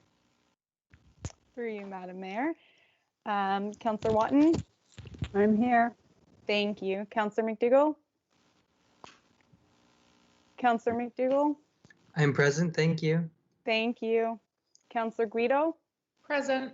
Thank you. Councillor Ross? Present, thank you. Thank you. Councillor Kiesebrink? Present. Thank you. And Councillor Brown? Present. Thank you. Madam Mayor, we do have quorum. Thank you.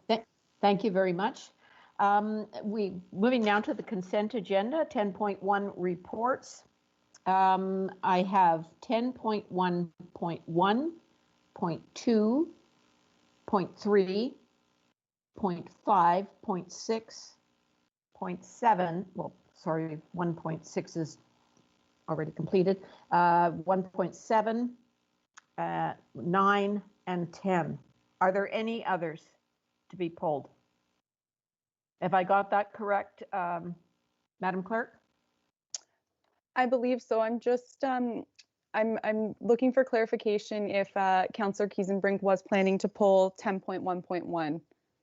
Yes, please. Oh, perfect. Then yes, that is correct. Thank you, Mayor Drew.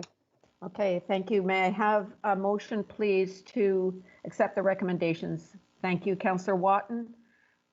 Councillor Ross, thank you. Could you call the roll call, please? Or could you call the vote, please, Ms. Bray? Open for voting, Madam Mayor. Thank you.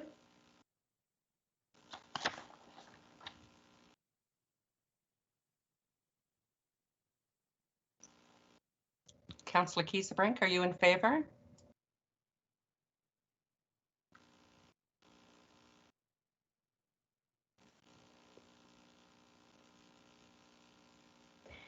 Thank you. That is carried. We'll move to 10.1.1. Councillor Kiesebrink, do you wish to make the motion? Yes, thank you, Madam Mayor. The motion is that report CAO 2021-001, second distribution of the 2020 proceeds from the 2019 Forest Scugog Charity Golf Tournament be received. Councillor Kiesebrink, please go ahead. Thank you, Madam Mayor. I just wanted to thank you, Ms. Fitton, for your report and for the valued proceeds from the Forest Scugog Charity Golf Tournament, and for the Port Perry Skating Club, Big Brothers, Big Sisters, and also the Pudsey Park Parent-Taught Swing being supported. I think that's amazing. I did want to give credit to Susie Parkinson. She's the one who reached out September of 2019 with a photo of the parent-taught swing. It's also called an expression swing, where a toddler is suspended in front of a parent and they can swing together. I would like to thank the Caesarea Skateboard Committee because they have raised $2,500 to go towards the swing. So now with this $2,500 plus the Forest Scugog charity donation, that will give $5,000. I was just wondering if Manager Cornish, if she's here, could advise if these combined contributions will be enough for the swing purchase and the installation, and when they expect it to be installed. Ms. Cornish, are you here today? If not, maybe Director Coleman could answer. Through you, Madam Mayor, to the councillor. Yes, I can answer it because I have seen the correspondence from Shauna about it. She's currently getting quotations for the swing, so she will know if that's enough money shortly. It's a little bit lower than our original quotation, but she's getting current quotations, so we'll know that soon. And I believe she said that installation was hoping for by the end of May. Oh, perfect. Amazing. Perfect. If further through you, Madam Mayor, I just want to thank Albert Pudsey. He used to be called the mayor of Caesarea.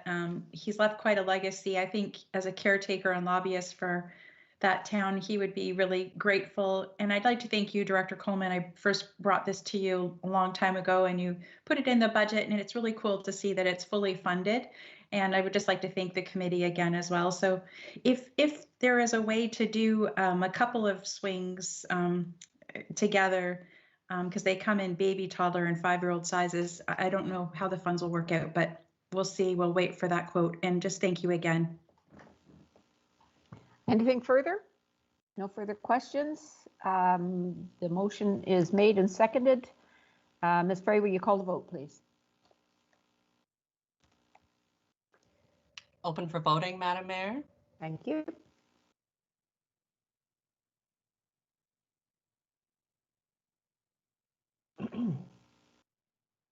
And that's carried unanimously. Thank you. We'll move now to 10.1.2, Councillor McDougall. This is the Manufacturers Limited Liquor License Applewood Farm Winery. And go ahead. Would you like to make the motion, Councillor McDougall? Yes, I would. Thank you very much, Madam Mayor. I'd like to make the motion. Just a moment. Seconder, please. Councillor Brown. Please go ahead. Thank you, Madam Mayor. Through you, just a quick question is after this license is approved, will that put Applewood, well, I mean, given the pandemic, but as things settle down, hopefully as they do, will they be able to open after this? Director Heritage.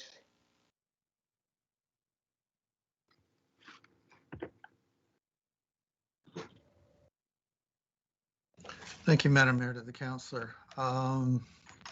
There was a stormwater management issue that needed to be resolved, and I can certainly look into that to see what the status is on that, on those works. Okay, further, Councillor McDougall. Yes, thank you very much, Madam Mayor. I'm just very excited as spring is kind of here now and I'm healing up a bit. I want to get out on my bicycle and I'm hoping to visit this winery and hopefully the other one. Is it coming along well as well? Will it be open soon? Do we know? Director Heritage. Yes, through you, Madam Mayor, to the councillor. Yes, it's anticipated that it will be open very soon. Very good. Thank you, Madam Mayor. Thank you, Director. Director. Cidery, I think you're referring to, councillor. Yes, thank you very much, Director Heritage. That's yes, thank you very, very much. And I'm excited for agritourism opportunities for this summer. Thank you. Thank you. No further questions. The motion is made and seconded. Can we put it up and call the vote, please? The vote is open, Madam Mayor. Thank you.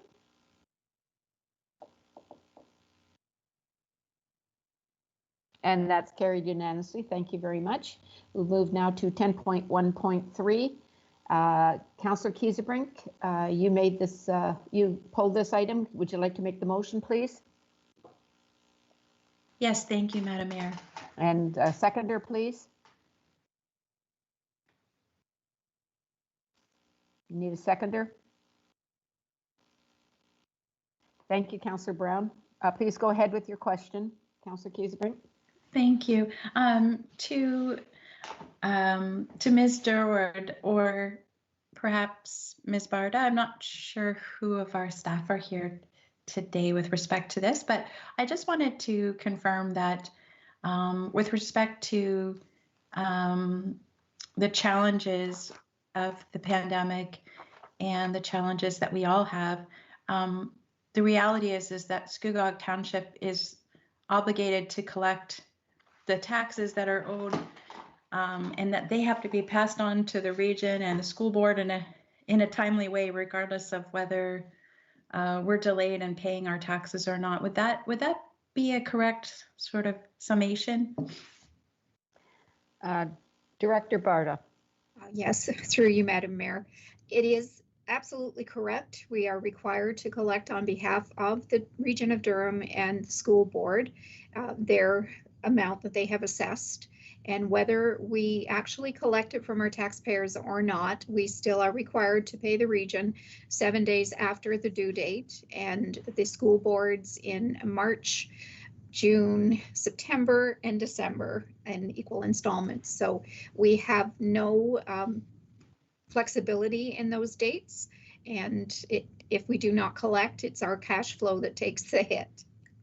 So further through you, Madam Mayor, if taxpayers are late or default on paying their bills, what are our mitigation measures in that situation?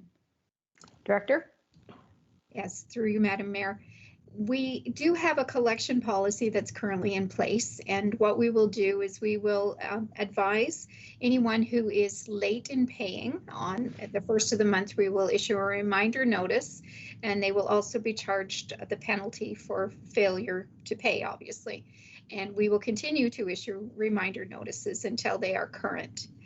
We also are very open to discussing putting someone on a pre-authorized payment plan, or if they are in arrears, coming up with some type of a payment schedule to try and get them caught up. We always try to work with the taxpayer because we don't really want to get it to the extreme where we would be forced to sell the property to recover the money that's outstanding. So monthly payment plans are possible, even though that involves us, the township, being out the money temporarily until those payments are made up. It's still okay for people to contact you to make a payment plan if they've fallen into hard times? Through the mayor, yes, it is very possible. We encourage anyone who is behind and can make payment arrangements to contact the tax collector to negotiate some type of payment arrangement to try and get them caught up again. We will work with them in determining an amount that they can afford within reason in order to try and get to that point so that they can go on the pre-authorized payment plan, and in the future, once they are caught up, and hopefully keep them caught up. So I believe there's like an Ontario Senior Homeowners Property Tax Grant of relief of up to $500 for low or moderate income senior homeowners. Is that correct? Through the mayor, yes, and that is something that you file for when you do your personal income tax return. If you're eligible, you get the refund with your provincial tax refund. Awesome, thank you. That's all, Madam Mayor. Thank you. Any other questions? Okay, thank you very much. Ms. Frey, will you call the vote, please?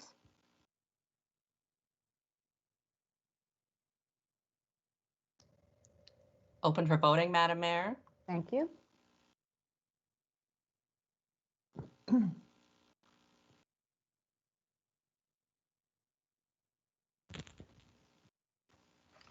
And that is carried unanimously. Thank you. The next report is 10.1.5. It's report number 2021-007, the Port Perry Farmers Market Land Use Agreement. Councillor Watton, you've pulled this, and I understand that you have a motion.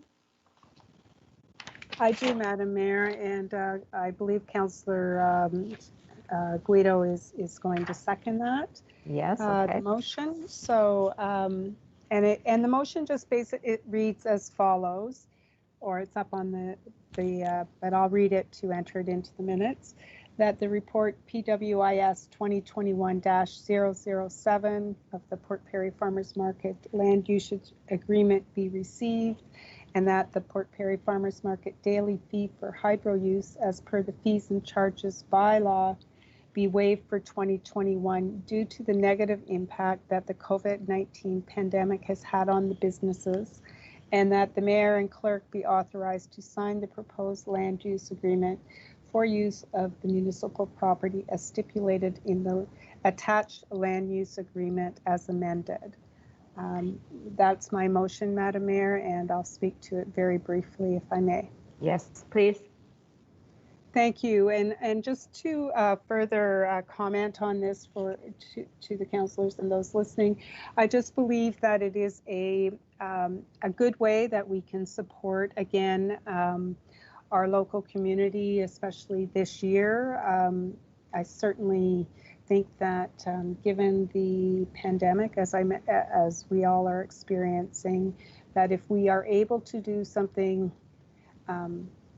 as easy as this, that we should consider it for this year. I mean, next year we'll be presenting probably, hopefully, please, a whole new scenario, and this can be revisited. But I just think, given that we've waived the fees for the patios and things like that, I just think it kind of falls in line with also waiving the fees for the farmers market for 2021. Thank you, Madam Mayor. Absolutely. Any questions or comments? Well, thank you very much. I think that is a good move to support our business community. This is moved and seconded. Ms. Fry, will you call the vote, please? Open for voting, Madam Mayor. Thank you.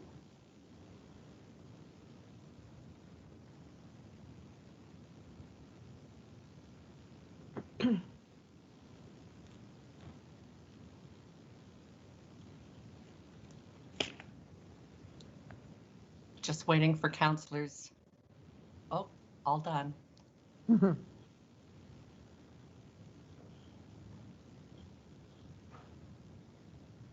Thank you, and that's carried unanimously. Thank you very much. Now we'll move to 10.1.7. This is the dedication of Heritage Lane and Shady Acres Avenue as a public highway. Report number PWIS 2021-009. Councillor Kiesebrink, you have pulled this. Do you wish to make the motion? Yes, please, Madam Mayor. And I see Councillor Watton. Are you seconding it? I am, Madam Mayor. Thank you. Thank you. Please go ahead, Councillor Kiesebrink. Thank you, Madam Mayor. It's just to say thank you to Director Coleman for facilitating these name changes requested by the Williams Point Cottagers Association. This means the historical documentation will now align with the actual signage on these roads, and it will also help facilitate the ditching work that needs to be done in this community. And I have received emails from the community stating how grateful they are that already the township staff have been there working within the last weeks. So again, it's just to pass along the thank you for the work that's being done. Yes, for sure, and I can't express more loudly that I appreciate that this has had a quick turnaround to get this change made. So thank you very much, Director Coleman and your staff. Any questions or comments? Seeing none, Ms. Frey, will you call the vote, please? Open for voting, Madam Mayor. Thank you.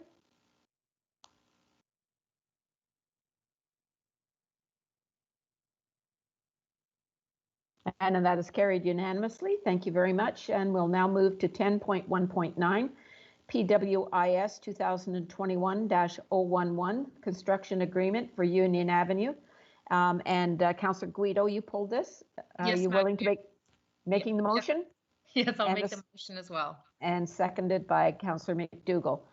Please go ahead, Councillor Guido. Thank you, Madam Mayor. Through you to Director Coleman, I just wanted to confirm a few items in respect to the hookup and connections for the existing residents who are on Union, who are not on full municipal services. With this reconstruction, I'm understanding that the residents will now have the choice, should they choose to connect to the regional services for sewers. Am I right to understand that they don't have to commit to connect at this point, but at some time in whatever future they deem it appropriate, they can always contact the region to make that connection? Director? Through you, Madam Mayor, to the councillor, that's correct. So the construction will include stubs to each of the property lines, and anytime in the future that the resident wishes to connect, there will be a fee that they will need to pay to the region, which when we talked to the region in 2019 was approximately $4,000. Plus they would have to pay the cost to build a connection from their property line to their home. But they are not in any way obligated to do it, and they can do it immediately or they can wait several years to do it. Thank you, Director Coleman, and that is certainly amazing feedback for the residents who have been wanting and waiting for the connection.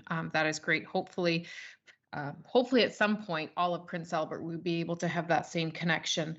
My next question is in regards to the sidewalk. The reconstruction of the existing sidewalk on the east side and the new construction of the sidewalk on the west side, it'll start at King Street, and where will it run through to?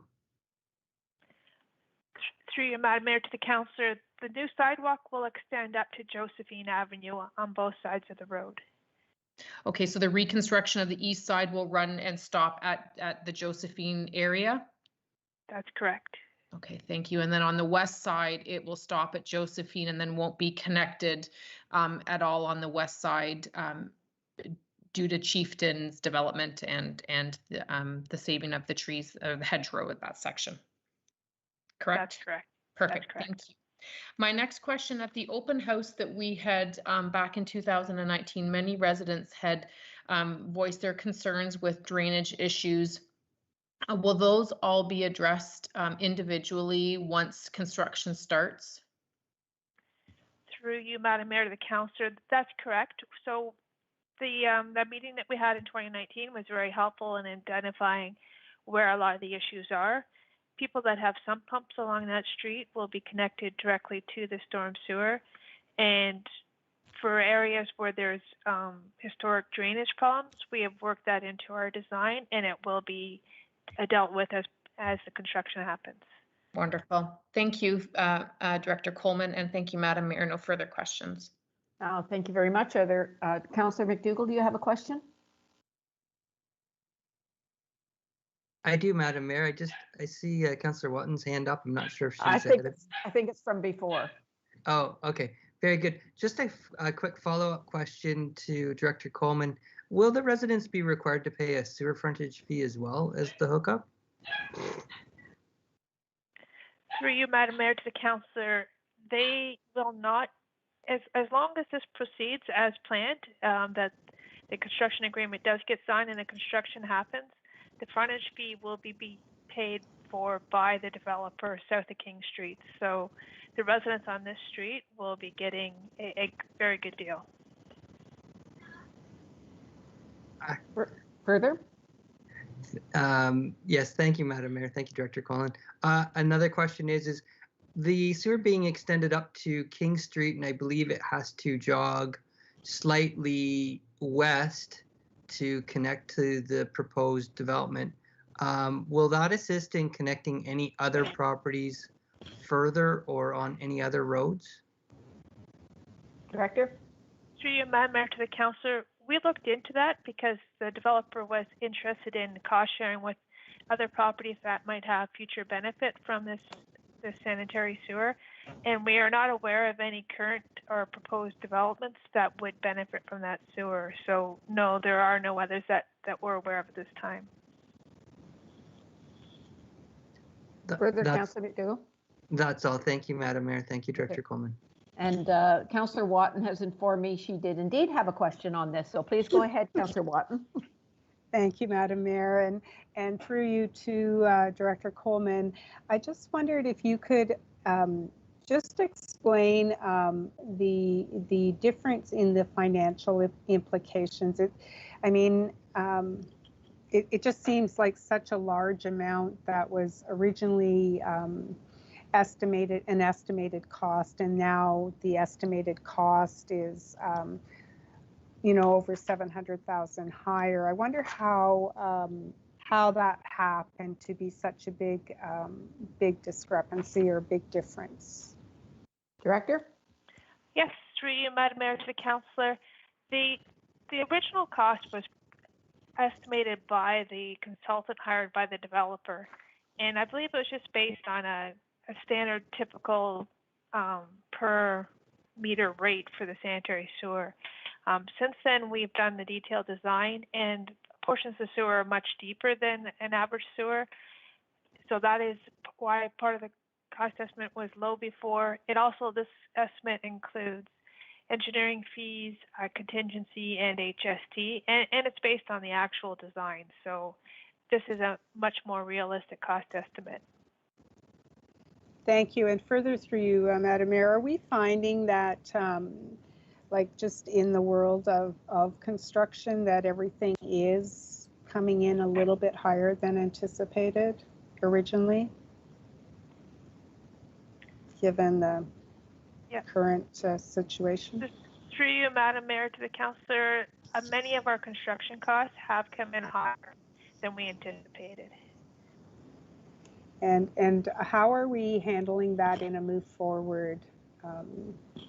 Or is there a way to handle that in a move forward, given that our budget has already been completed? Are you talking about this particular project, Councillor Watton, or As a construction in rule, general? but just construction in general, just for move forward.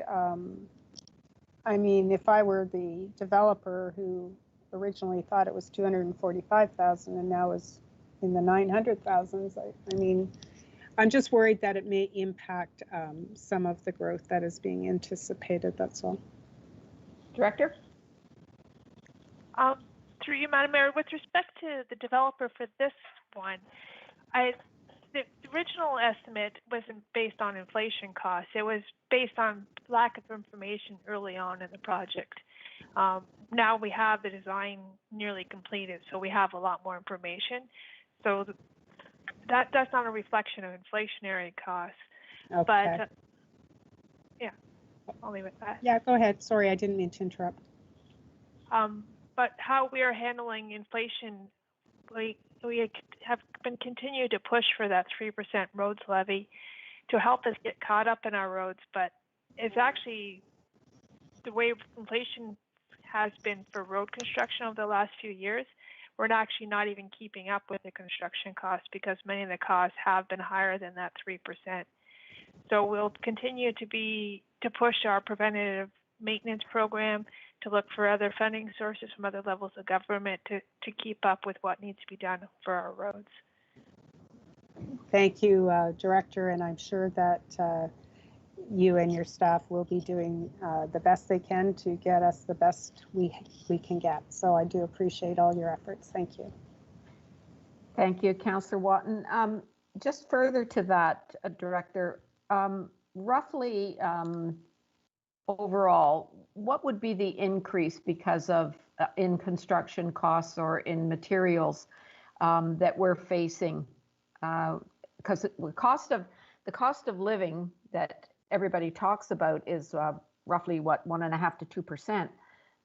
But our cost of living as a township is a lot higher than that, and this could be an example of that. So, could you just estimate overall what the percentage increase would be in the cost of materials from last year to this year, or from 2 years ago to this year? It's difficult to estimate that in overall cost. When we look at the tenders and we look at individual line items, some are a lot higher than they were, and some lines are a bit lower than they were. It's something we can look into to get an idea of what the overall cost impact is. But go ahead. As an example, there's a report later in this agenda that talks about Granular A contract for 2021, and we budgeted a 5% increase. We expected the material and transportation cost increase that much.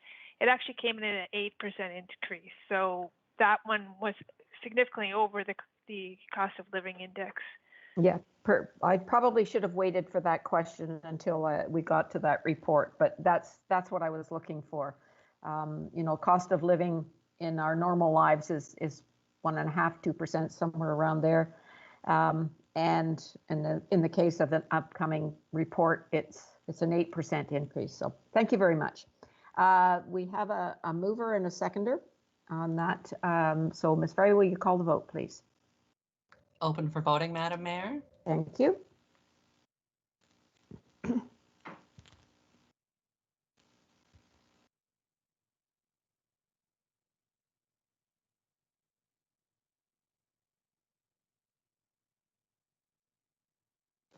Thank you. That's carried unanimously. And we'll move now to 10.1.10, the supply and delivery of granular material. It's PWIS 2021-012. And Director Coleman, are you addressing this? I see that Councillor Watton and Councillor McDougall have pulled it. Are you willing to make the motion, Councillor Watton? I am, Madam Mayor. And Councillor McDougall, are you willing to second? Yes, Madam Mayor. Thank you. Thank you. Director, I'm not sure if Mr. Frasca is here today. I think he's away, if I'm correct. So who is going to address this?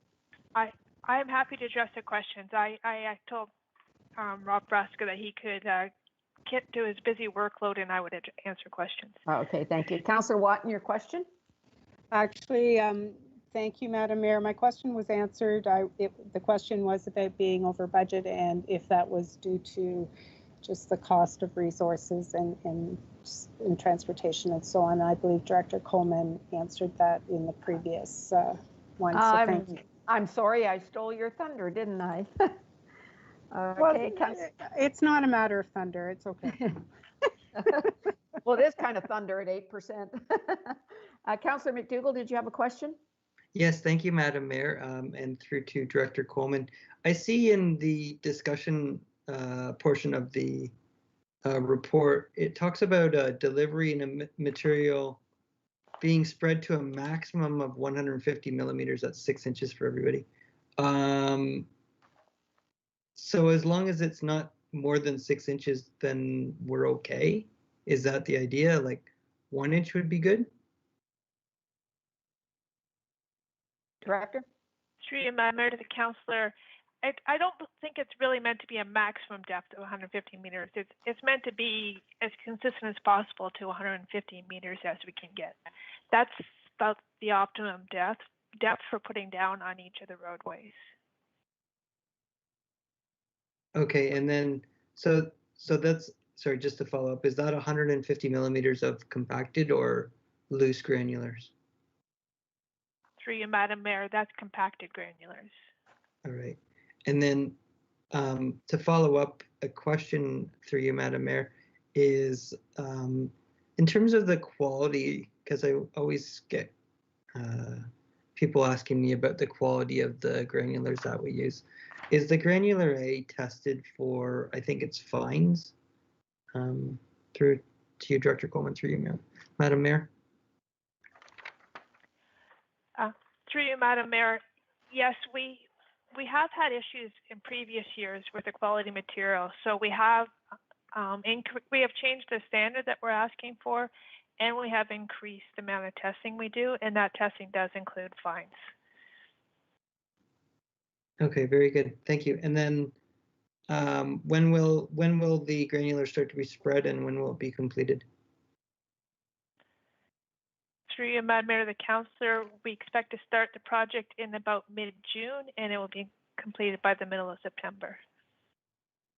Oh, very good. Further through you, Madam Mayor, question. You mentioned that the 3% special roads levy that's to be building up for road projects isn't enough to keep up with the current increases in costs. Is that correct? Through you, Madam Mayor. Through you, Madam Mayor, based on the recent tenders we have and the inflationary costs, which hopefully are partially due to COVID, and yes, that is correct. I'm hoping over time that it could become more reasonable, but at this rate as well. Further, Councillor McDougall? Yes, thank you, Madam Mayor. So does that mean that the reserves that we're building up under the 3%, we're using that to apply to current contracts, and it's not actually building up as intended, if I might, through you, Madam Mayor? Director?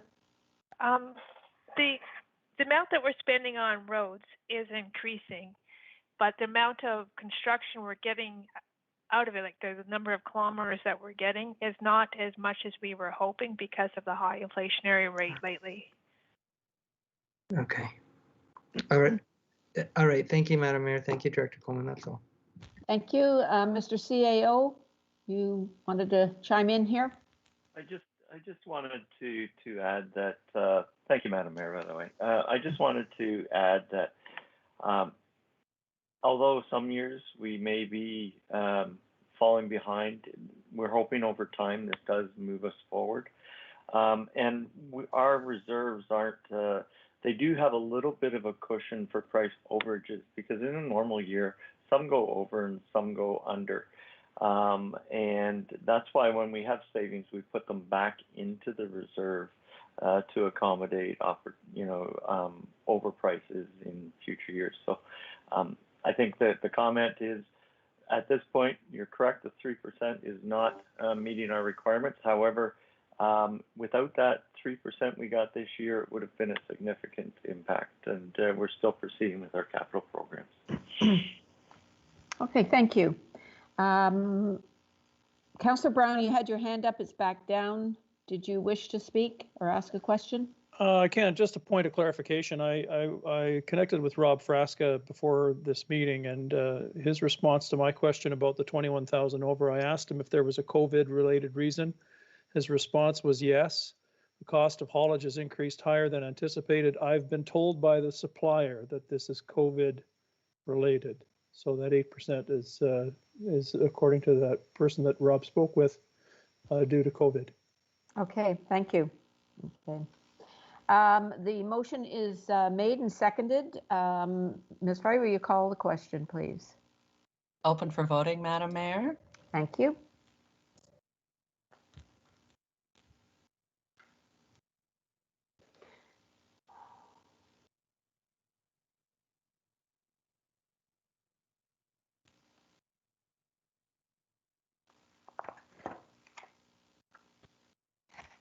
Thank you. That's carried unanimously.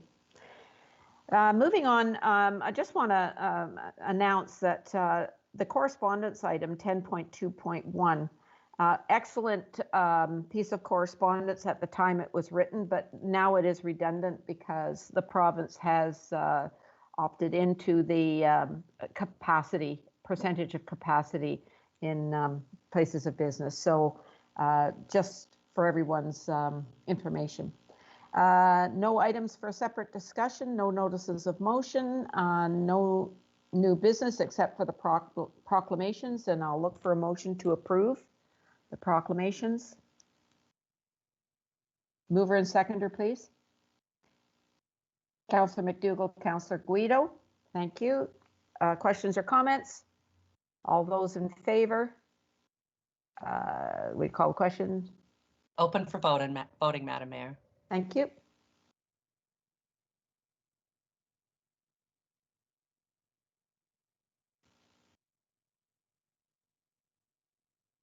That's carried unanimously. Thank you. Councillor Watton, your hand is up. Did you have something you wanted to say? Sorry, I'm slow at putting my hand down. Okay. Thank you. That completes our business for today. So I'll look for a motion to adjourn. Councillor Guido and seconder, Councillor Kiesebrink. Questions or comments? All those in favor? Ms. Frey, will you call the vote, please? Open for voting, Madam Mayor.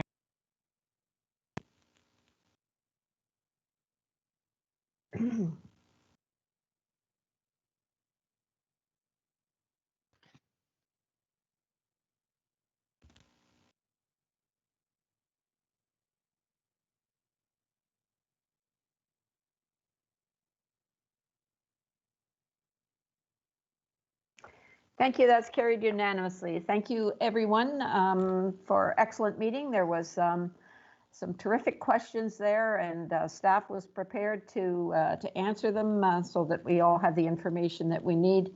Excellent reports. Thank you, staff. Thank you, council. Enjoy the rest of your day.